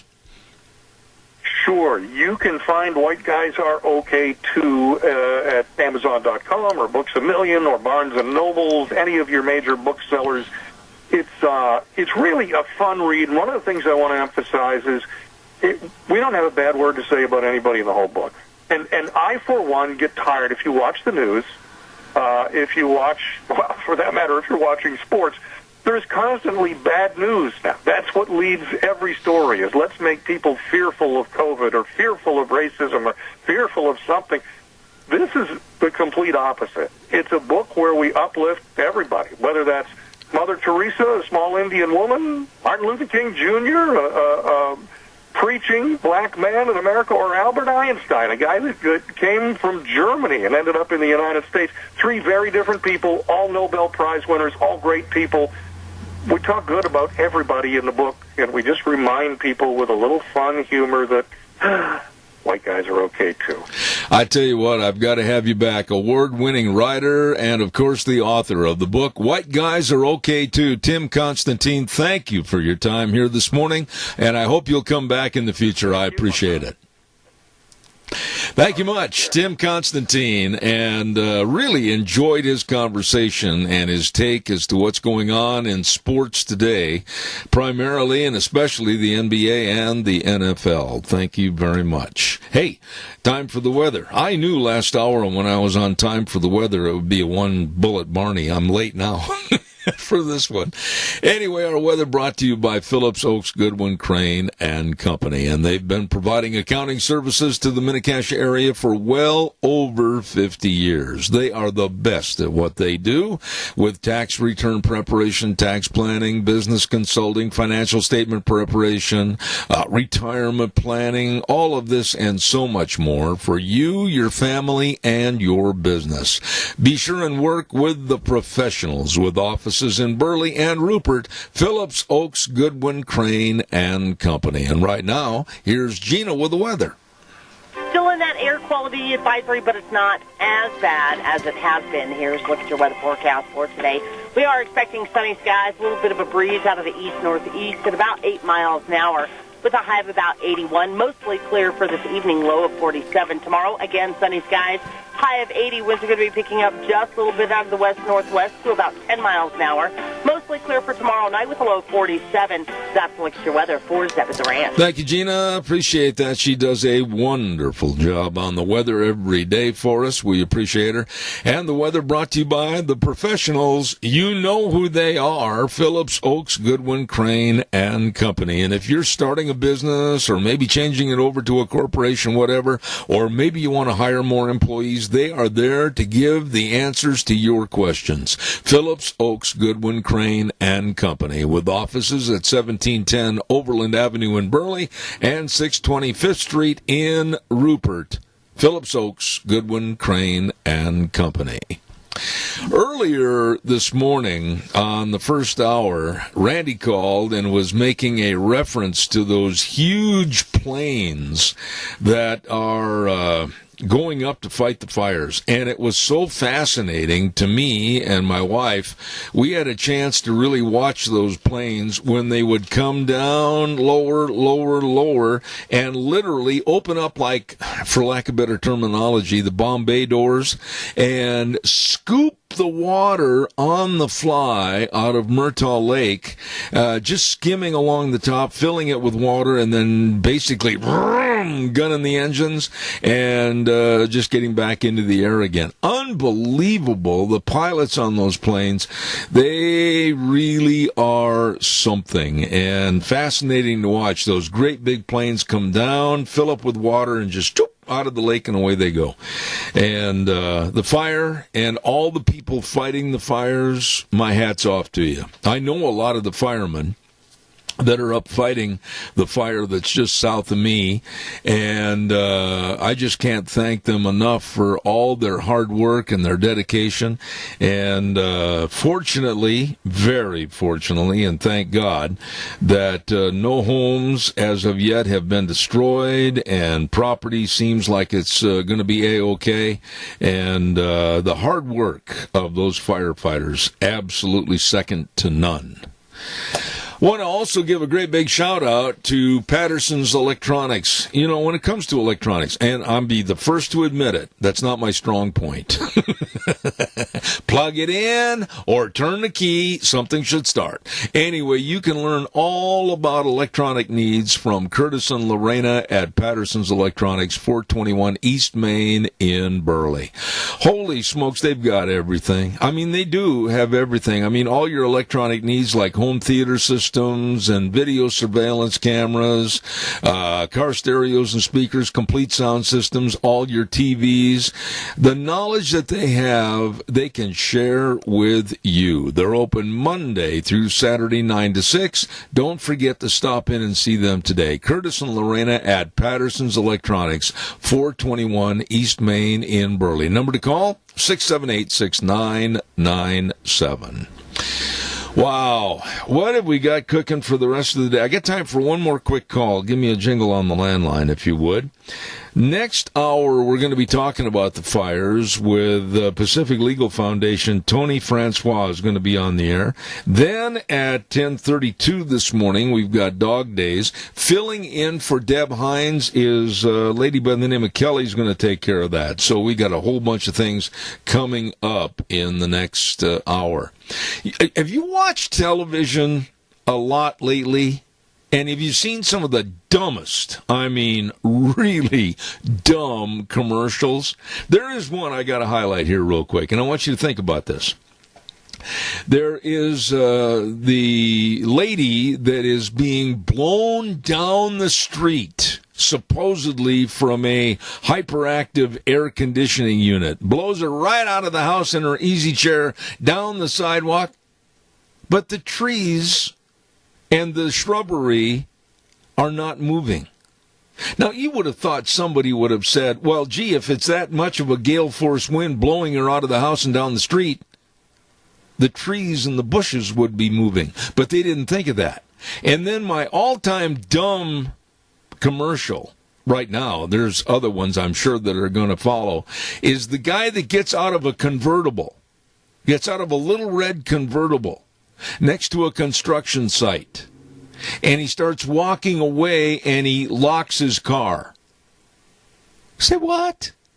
It's a convertible. And then they load it with cement. He had it coming. All-time dumb commercials. Give me a jingle, 436-2244, 1-866-927-4587.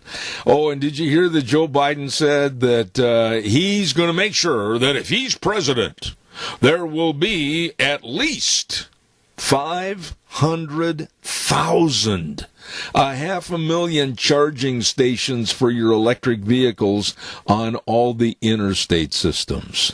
500,000 charging stations. Oh, Joe. Let's go to the news. I'll be back in about 7 minutes. Don't miss it. Zeb at the Ranch.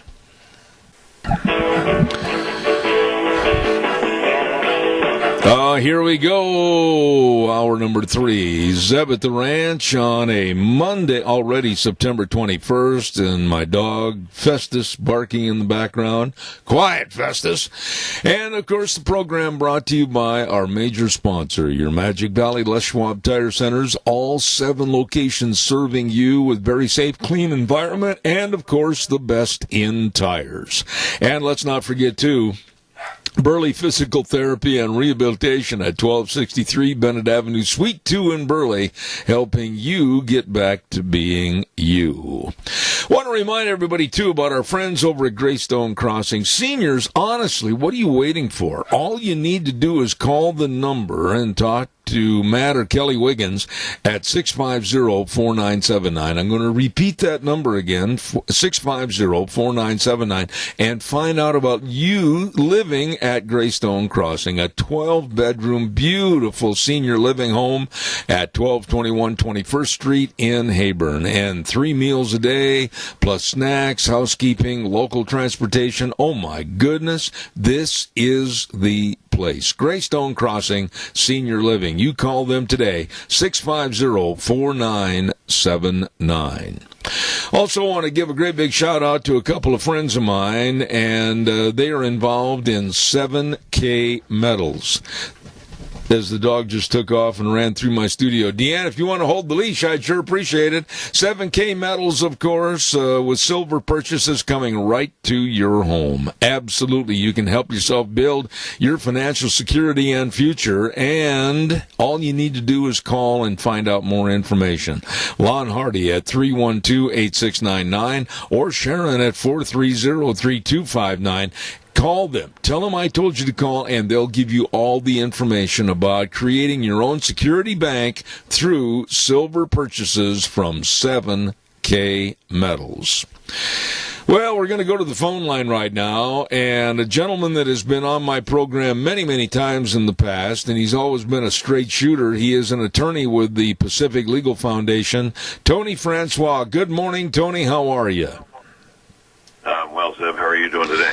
Well, you sound kind of like me. I've got a little smoke in my voice. We've got a huge fire just 5 miles south of where I'm broadcasting from right now. Of course, the state of California has been besieged by fires. And I'm just going to say this, and then I'll let you have the ball. Most of which have been man-caused, absolutely ridiculous causation of these fires, and then also the fire's enormity caused because of the extreme fuels that are on the forest floor. What are your thoughts? Well, I think that's dead on. The experience that more and more Americans are having every year, and it's getting worse and worse every year, is catastrophic forest fires that are increasingly likely to burn down entire small towns and communities, and almost once a year at least burn into the outskirts of fairly large cities. They move rapidly, they produce an enormous amount of heat, and that's, as you say, a consequence of the federal government primarily. They're not the only large forest landowner, but they dominate the scene in terms of forest ownership.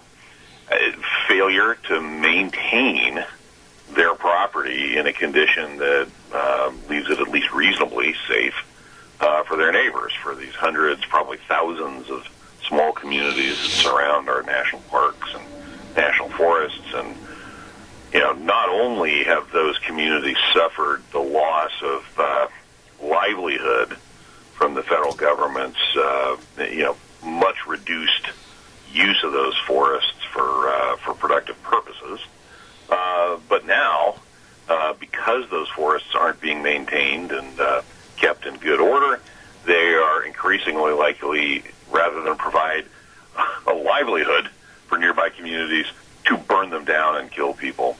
And then on top of that, the entire Pacific time zone, it seems, has been inundated with so much smoke from these fires that, the major cities up and down the West Coast that usually have pristine air quality now have the worst air quality in the world.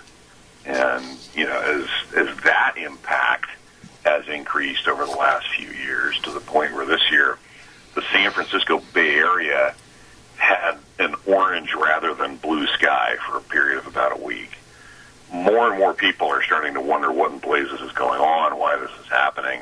And the bottom line is that the federal government is essentially maintaining a public nuisance in the form of its inventory of unmaintained forest properties. Tony, we've got a caller with a question on these fires, and then I've got a multiple list of questions. Go ahead, caller. You're on the air, please. Yeah, one of the reasons that these fires are out of control is they quit putting them out years ago, and they're using helicopters to drop a thimbleful of water on a forest fire. What happened to all the airplanes? I mean, they should be bombing those fires with fire retardant like they used to, and the fires never ever got this big before. I'll have Tony respond on the air. Go ahead, Tony. Well, I think it's worth taking a look at. I'm not expert in the details of the kinds of equipment that are being used to fight these fires, but many of them, for example, some of the more destructive ones that destroyed communities in California and now in Oregon along the I-5 corridor, start with lightning strikes in fairly remote areas, but then they move so quickly under wind conditions that it's basically the firefighting effort is to get people out of the way of it rather than to be able to fight the fire. And the worst harm happens when in the 24 to 48 hour period when these fires. And the thing that allows them to take off like that is the level of fuel. Mm-hmm. So, sure, whatever air resources are available should be thrown at these fires as they expand. One of the problems, though, is that the fuel load creates an intensity of fire that interferes with the ability to run aircraft at it. I'm not sure, whether that makes it impossible, to use aerial means, but I've heard many people tell me that, these catastrophic fires that are generated by the fuel load create a local weather effect with heat that makes it difficult to fly them. So whatever means we have available to fight them, obviously we need to use those. But there's, I think, a more important need, which is to quit fooling around with all the competing and conflicting priorities that the Congress has given the agencies that manage these. Quit empowering environmental groups to sue at the drop of a hat to stop fuel reduction and to make fuel reduction the highest priority, to remove the regulatory obstacles to the removal of fuel and to adequately fund the removal of fuel. Now, that can come in two ways. You can have private industry go in and on its own dime, remove an awful lot of fuel. You're going to have to allow them to take the mature trees with the understory and the ground cover so that it's worth their while to do that. If the federal government won't allow that, and I'm not saying that none of that happens, what I'm saying is they've got to make that the highest priority until this is under control. Tony, absent that, the federal government is going to have to fund, direct contracts that remove that ground cover and understory and thin those forests up so that they're reasonably safe for their neighbors. Tony, wouldn't it be about time, and I'm going to show possibly a naive attitude here, but wouldn't it be about time for communities, municipalities, and groups of people, whether it's ranchers, farmers, whatever, to turn around and start suing the likes of these environmental groups because of a no-touch forest system? In other words, they're letting these fuels get all to the point of just uncontrollable and ruining their lifestyle, ruining their chance to make a living, and killing off their communities. Why not sue some of these environmental groups? Well, now there's an understandable sense of satisfaction from that, but I've actually got a better idea than that. I just mentioned the responsibility that Congress has to reprioritize and remove obstacles to fuel removal.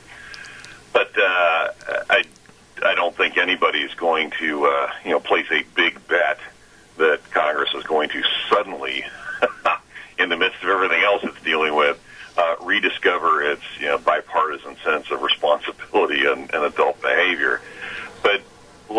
communities, towns, cities, counties, do not have to wait for Congress to do this.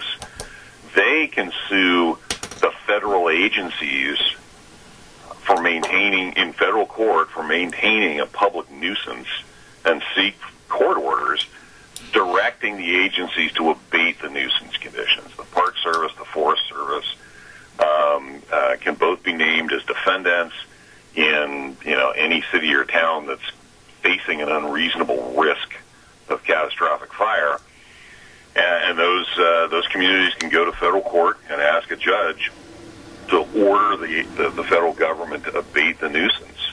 And where there are targeted, reasonably well understood fuel removal measures that could be implemented in fairly short order. Our view is that federal judges are more likely than not to order those projects done to abate public nuisance. One of the problems that a lot of these agencies face is that while I think many of their staff want to carry out this mission, want to reform the way those forests are maintained, don't want them burning down, don't want them destroying communities and killing people, but they live in this world of just insane regulatory red tape. Their hands are quite badly tied, and then as we both mentioned, then anything they try to get to the finish line to actually implement faces a gauntlet of citizen suits. And the setup, the way that the agencies have basically been hamstrung is that it's almost impossible to do all of the planning and the environmental review and the consultation and the check all the boxes and fill all the three-ring binders with reports. It's almost impossible to do that perfectly enough to win every citizen suit. So yes, Congress needs to fix this problem, but local communities don't have to wait for Congress. They can ask federal judges to order these things done. And that means rather than, you are ordered to do another, small room full of environmental reports. No, you are ordered to go in the next 90 days and do these 3 or 4 projects that will reduce the risk that these communities face of being destroyed down to some reasonable level. Tony, the media, and believe me, I followed the hype and the hysteria with, global warming, climate change, Trump better do something, he better join the Paris Accord. But really, when you talk about the brass tacks and the issues of these fires, especially the one that was set by a gender reveal party with the pyrotechnics that went wrong, I'm a little sick and tired of the media jumping on the bandwagon all the time and saying it's all global warming. Well, I'm old enough to remember that the global warming argument was that in 50 years, that driving our cars today would change the weather in 50 years for the worse.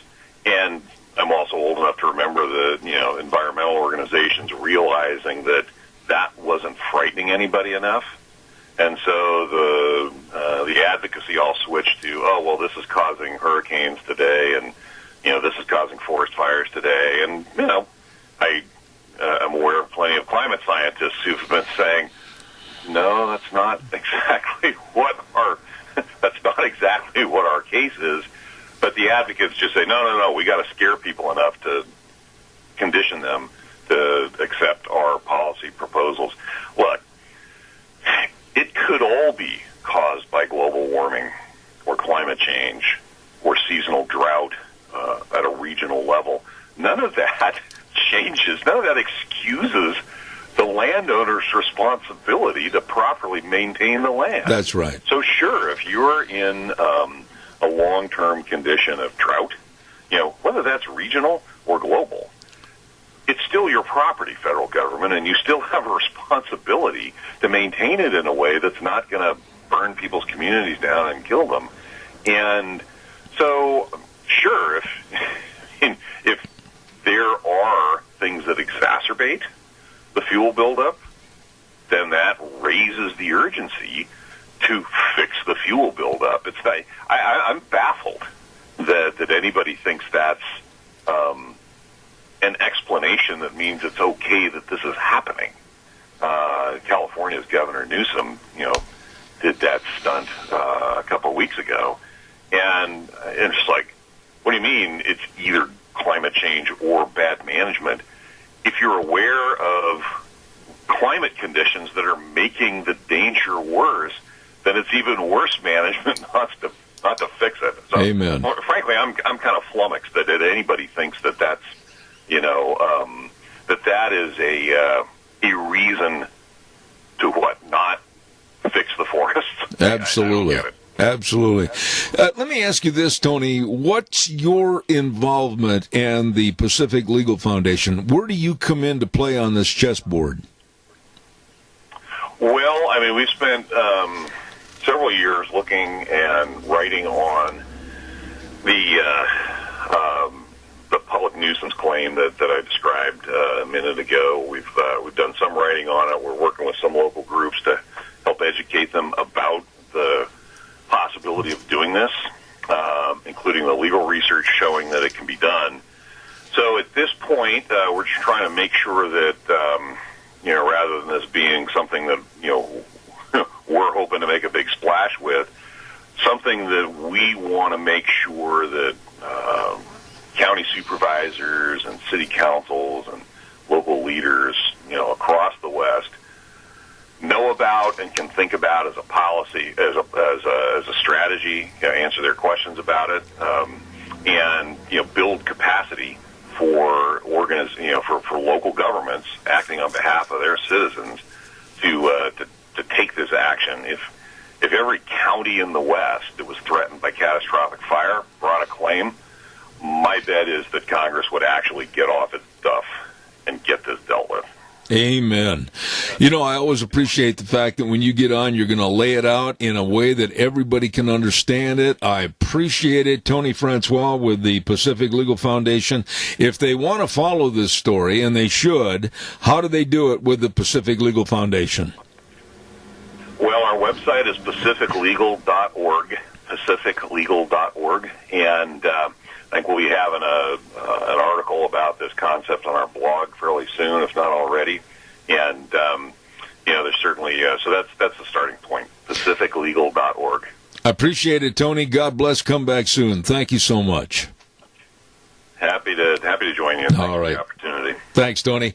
Really laying it out so that everybody can understand about the fires and the crisis and the communities and the enviros still trying to stack up against everybody and saying, oh, you can't cut down that dead tree or you can't haul it out of the forest. My goodness sakes, it's insanity. It has to change.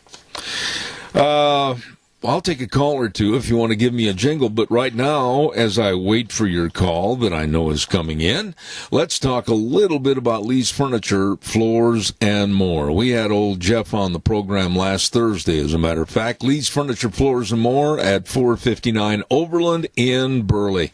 They got all your window coverings. Yeah, and you're going to be spending a lot more time indoors from this point on through the fall and winter. They've got all the window coverings, all the blinds, all the shades. They've got them all right there at Lee's Furniture, Floors, and More. And don't forget, they've got the largest selection of floor coverings, all the vinyl plank, and the kids are going to school so they can get it laid in your house just perfect right now. So check it out at Lee's Furniture. And a great selection of furniture. Wow.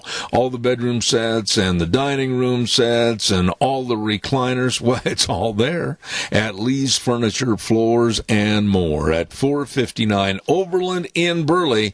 You stop in and see those good folks today. 43 days away from the election, and never before in my lifetime, I don't think I've ever been able to say this, that this election is the most important election ever in the history of the United States. The left and what they want with their wish book of adding possibly 2, 3, 4 or more states to help gather more and garner more Democratic support. And their wish book of taking total control over your life and my life. Their wish book of green energy, taking away everything we have now and totally turning upside down transportation and rural living, everything in America. I just don't even want to think about what could happen. And I think I'll go back and say the total control over our lives. I'm really worried about this election. And I'm really worried that they're putting a man up as a propped-up puppet that absolutely will not be, if he's elected, the President of the United States. It'll fall to the number 2 person, Kamala Harris, and the henchman behind the scenes, if you will. You may not like Donald Trump. You may not like his personality. You might not like what he says, anything about the man. But the proof is in the pudding. With the economy, the world security, what's going on here at home has been far, far better with that administration than anything the left has to offer.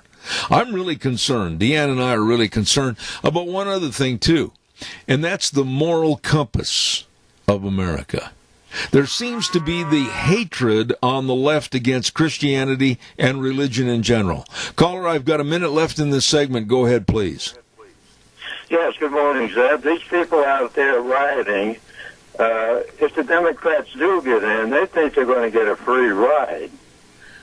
Under our system here, they can get away with a whole bunch of stuff.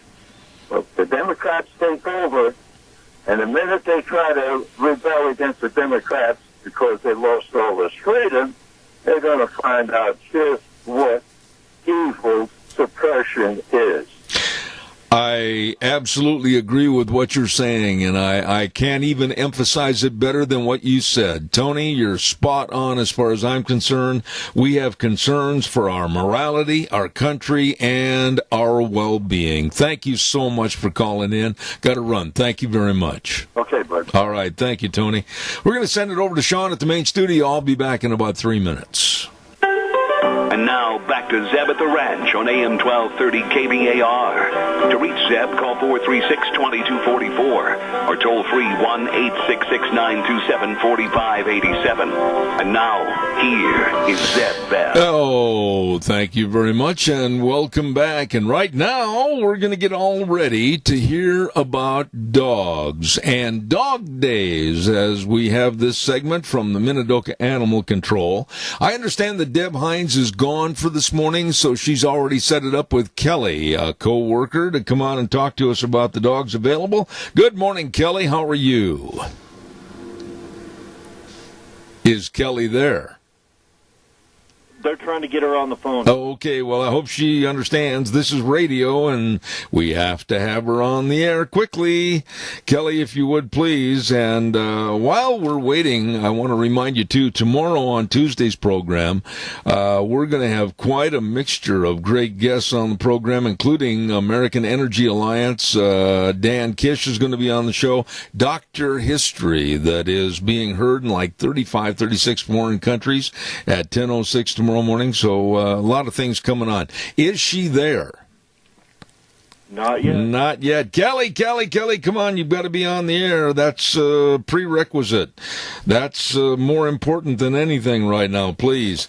In just a few moments, we're hopefully going to get her on the air. All right, thanks, Kelly. Kelly, where are you? I was worried about you.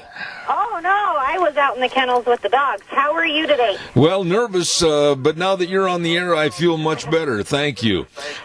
We've got a little feedback here, Sean, on our call, but Kelly, tell us what you do for Minidoka Animal Control. So what I do is I am a kennel manager, and what that looks like is when we get dogs in, which is what Deb does, she brings them out into the kennels, and from there, I feed and water and make sure the kennels are clean. I assess the dogs and just kind of see, is this dog good with kids? Is this dog good with cats? does it walk good on a leash? Is it house trained? And I just get to really love on the babies. So you basically are the most important person in finding out kind of a life sketch or a personality on these dogs, so that we know what to tell people on the radio, right? Absolutely. I don't know about the most important person, but definitely we need to be able to know what personalities these dogs have and where they can, like, what kind of family setting will best fit them and the people looking for them. Kelly, how'd you get started doing this? So what happened was I had a friend tell me that the animal shelter was hiring for part-time work. I've always been an animal rights advocate. I grew up with my grandma working in the Humane Society, so I thought this was going to be a really great opportunity just to really pursue my passion. So okay. I went into, we hired through Personnel Plus. Went into Personnel Plus and filled an application out and went and got an interview through Deb. Well, I'll tell you what, it sounds like you really enjoy your work. What is your favorite part of your job? I think my favorite part would definitely have to be being out in those kennels with the dogs and just getting to know each one individually. You know, when seeing them, having people come in and just taking our dogs and giving them their forever homes. I would imagine that in doing what you do, many times after hours and away from your work, maybe somebody might say, boy, I'm sure looking for a dog that could do this or a dog that can go with us here and everything. And you might say, ha-ha, I've got just the dog. Absolutely. I call it my index brain. I'm like, hold on, I'm going through my index cards in my brain. And, tell me what your home life is like. Tell me, do you have cats? Do you have kids? What does that look like? And then I'm just able to be like, oh, I think I have the perfect dog. Absolutely. Well, tell us about, I know we've got about 3 or 4 dogs to highlight today. Give us the first one. So we have 4 puppies that actually I'm fostering at my house right now. So we have 2 Pyrenees Labs. Their names are Oreo and Thor. One's a male and one's a female. And these dogs, from what I've been able to tell, they're amazing with cows and other dogs. They're super mellow. I fostered a lot of dogs at my house, and these 2, they don't go very far when I let them out and walk around. They stick by your side. The female is a lot bigger than the male. So when the male's playing, I always tell him that he better watch out because that female can just sit on him. Okay. Now, these are going to be big dogs. These aren't going to be house dogs, are they? No, they're going to be more outside dogs. Okay. And what about the circumstances? Gentle with kids and good for families? From what I've been able to tell, I have a 12-year-old daughter that goes out and plays with them, and they are the female is super gentle. The male has a little bit more energy, but given the fact that they're not even 6 months old, that doesn't surprise me. I have also 6 dogs at my house that I take out with me when we do chores and whatnot, and they seem to do really amazing with them, too. Okay. Okay, now give us the next dog that you'd like to talk about. So we have Sasha and Sassy, and these 2 are also at my house. They are Catahoula crosses. Okay. Once they get around people, they are completely mellow dogs. They are super, super sweet. They both came in at separate times. So we got one in one day and then the next one in the next day. And we looked at them and we're like, I think these guys might be related. And sure enough, they knew each other. And these guys would be more of an inside-outside dog. Tell me a little bit about the Catahoula breed. Am I wrong in my assumption that it came actually from Australia? If I would love to talk about that, but I don't know. From what we've only had one Catahoula in here since I've been working here, and as far as I know, they are great for herding dogs. Absolutely. I don't know where they come from or much about anything else, but when we got it in, we adopted it out pretty quick. So how are they with kids and other dogs, and possibly going to the ranch to start working? Actually, I think that they're pretty great. Like I said, my daughter goes out there, and I have them walking around with me outside. I live with a bunch of cows, so what I do with them is when I take them out around the cows and see how they do and whatnot, and I take them around my other dogs, and usually when I brought them around, they are puppies, so they're excited. They've got some energy, but other than that, they do great. They're not trying to dominate anybody.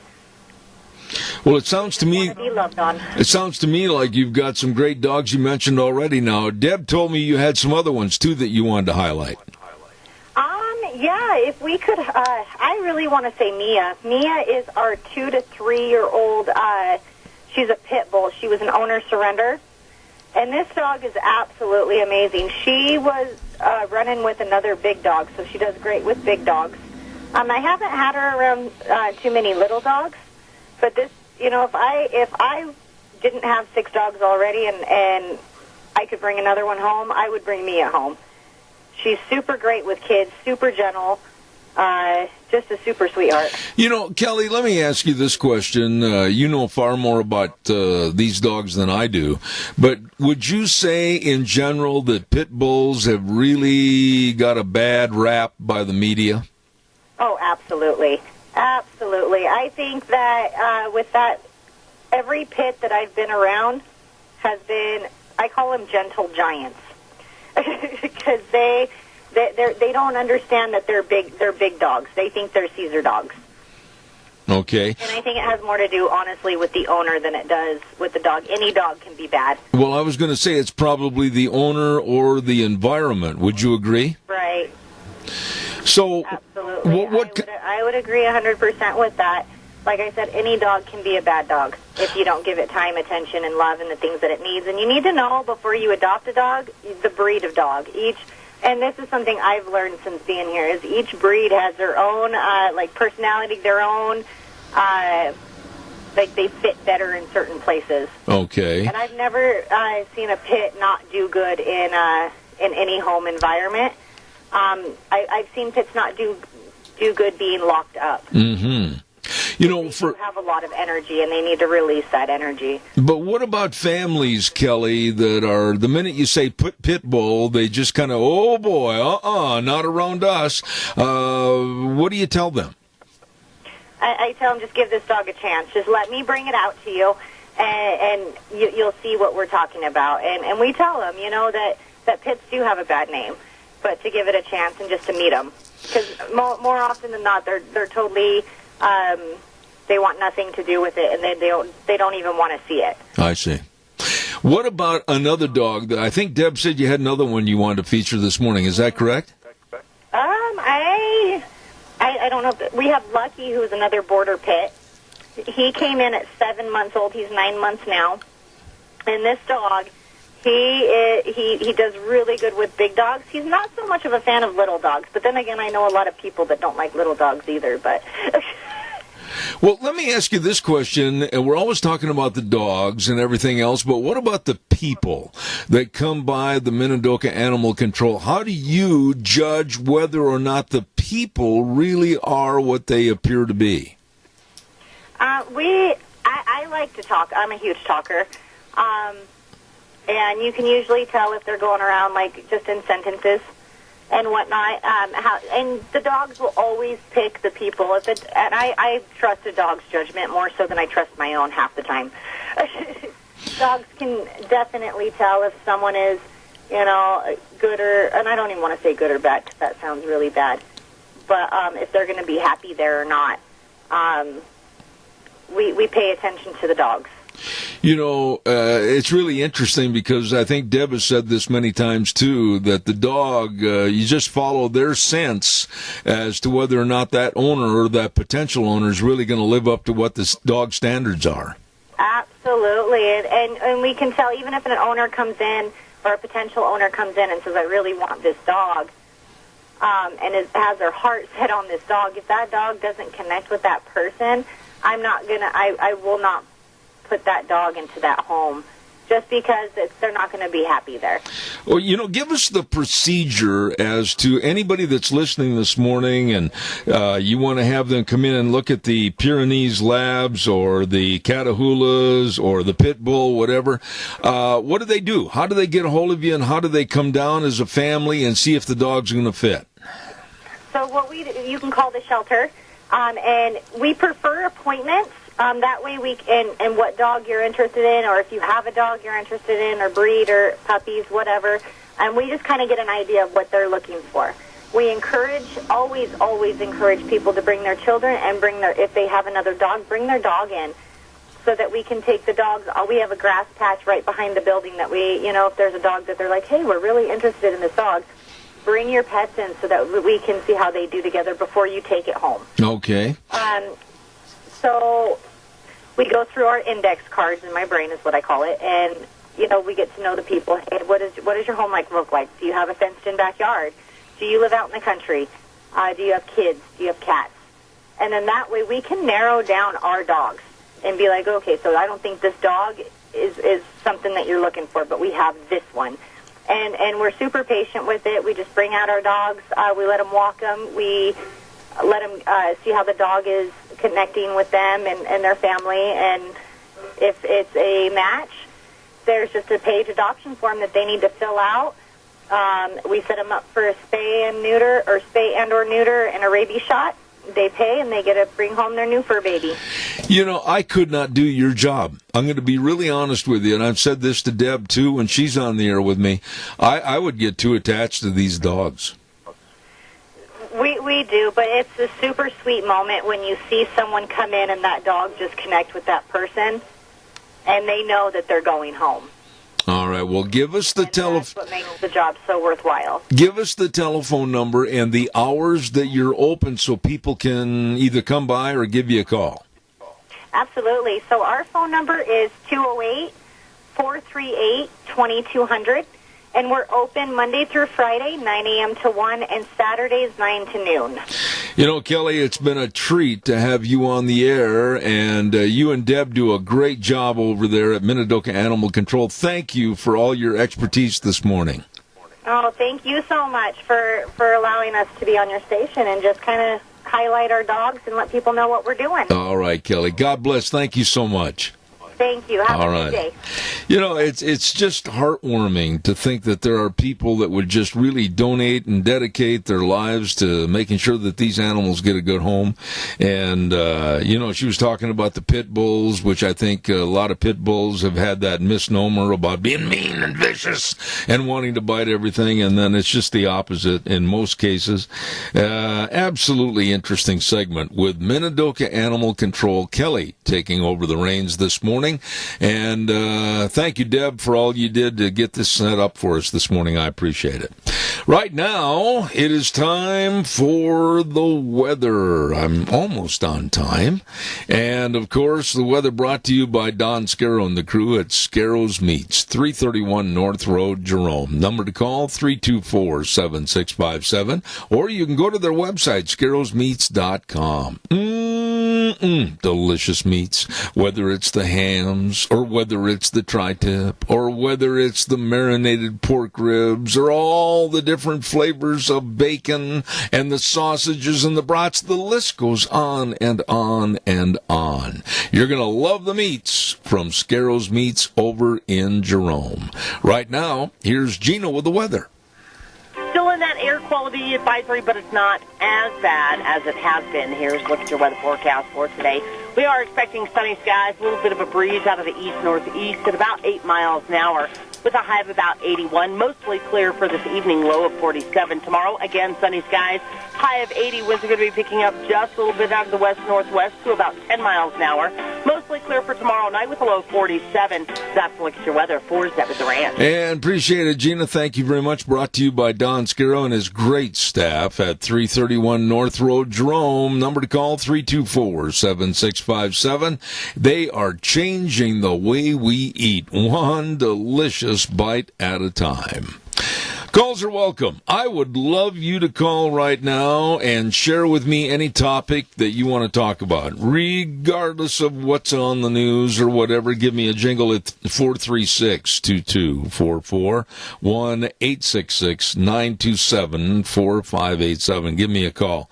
One of the things I'm going to talk to Dan Kish about tomorrow morning is the statement that was made by Joe Biden the other day in a so-called news conference when he was really trying to extol the virtues of green energy. trying to. And he said that if he's elected president, one of the first things he's going to do is have at least 500,000 500,000 charging stations for electric vehicles all over the interstate system in America. And I guess my question would be, Joe, where's all this new electricity going to come from off an already taxed grid that is having trouble meeting demands right now? Caller, good morning. You're on the air. Yeah, Zeb.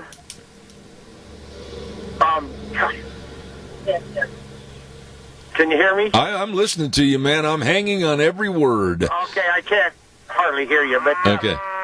Well, how many, charging stations are in California, and they can't even keep them lit because you're right, they have rolling brownout. Yeah. They don't want to use natural gas, which is a clean burning fuel.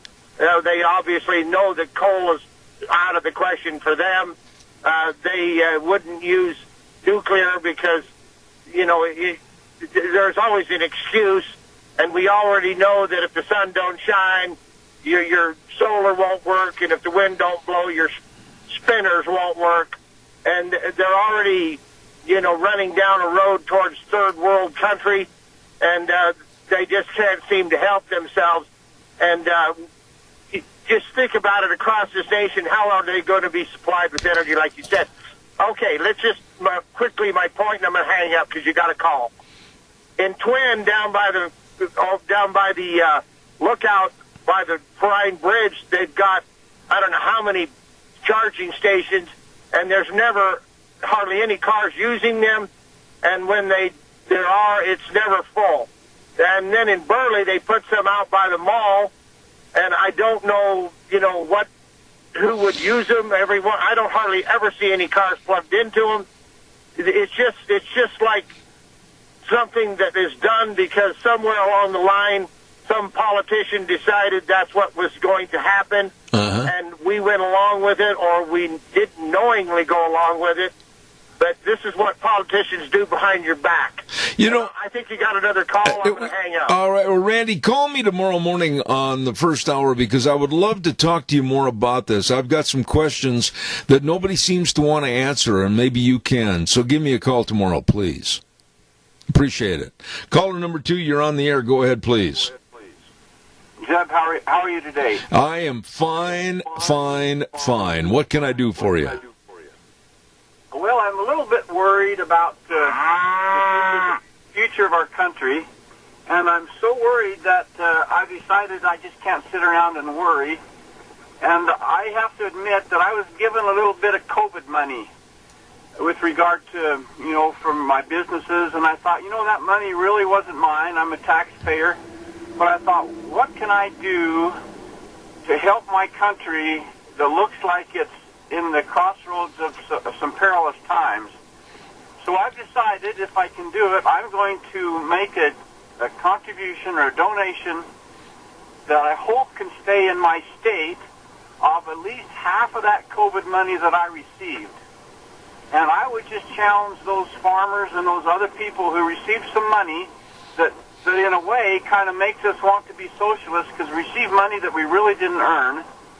And hopefully we can write this card by making a donation that can stay in Idaho and at least improve our home and community for what we value and what we believe in. And I'd like to just give you a shout-out. I'm grateful for what you do and for the patriotism that you instill in your listeners.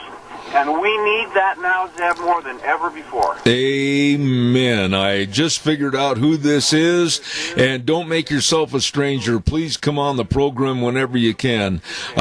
This election, quickly respond before I take the next call. This election, I said earlier, is the most critical election I can ever recall in my entire lifetime. What are your thoughts, quickly?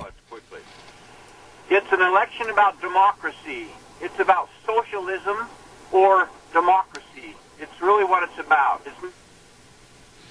Absolutely. Don't be led astray. It's about the values that our country's founded upon, or socialism or communism. It's that black and white. I couldn't agree more. God bless you for your thoughts this morning. Thank you very much. I got one more call, and then I've got to run. Thank you so much.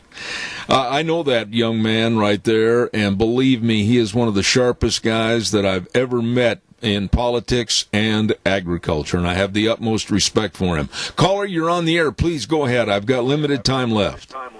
You bet. I'll be real quick. And these people that are pushing these Green New Deals for wind energy and that, like AOC, in the windmills of her mind, she doesn't even have a breeze. I needed a chuckle before the program ended this morning. I'll tell you, I like that one. Yeah, she scares me. You know, real quick, before I do my commercial break, here she's standing on the Capitol steps the other day with Chuck Schumer, and what it told me when I saw those two together, AOC and Schumer, is that she, this 30-year-old, is absolutely trying to take over and renovate and dictate to the entirety of the Democratic Party. Exactly. That's exactly what's happening. She is the new face of the Democrat Party, and like I say, in the windmills of her mind, there's not even a breeze. I love it. God bless you, man. Thanks so much. Caller, I got time. 30 seconds left. Go ahead real fast. Okay, I want to make your day. I want to make you smile. Okay. I have the solution to Biden's charging station. Okay. What we will do is we will put a currant bush by each station. Problem solved. Oh, Keith, that's good. It's probably as feasible as what they're planning. I appreciate that. Thank you very much. God bless you. More feasible. Okay. If you can't get electricity, maybe you can get the currents off of it. Then you bet you make some jams and jellies. Thank you very much, Keith. Yes. Right now, I want to mention to everybody about our major sponsor, and that's, of course, your Magic Valley Les Schwab Tire Centers. We are so blessed to have them as our major sponsor. All 7 locations with the best in tires, you know that. The best in brake service, you should know that. Front end alignment, shocks and struts, and batteries. Oh, my, they want you to go wherever you're going and return home safely. They really, really care. And above all, service is the key word for you. Be sure and stop in and see James and Buell, Dan on Pole Line in Twin Falls, Lane and Rupert, Mike and Jerome, Dave on Blue Lakes and Twin, the Twist family in Paul, and my buddy Trent on Overland and Burley. And don't forget, farmers, dairymen, ranchers, they've got service trucks to come right to your home and your ranch and your dairy to take care of you and get you back to working again. Your Magic Valley Les Schwab Tire Centers. Thank you very much.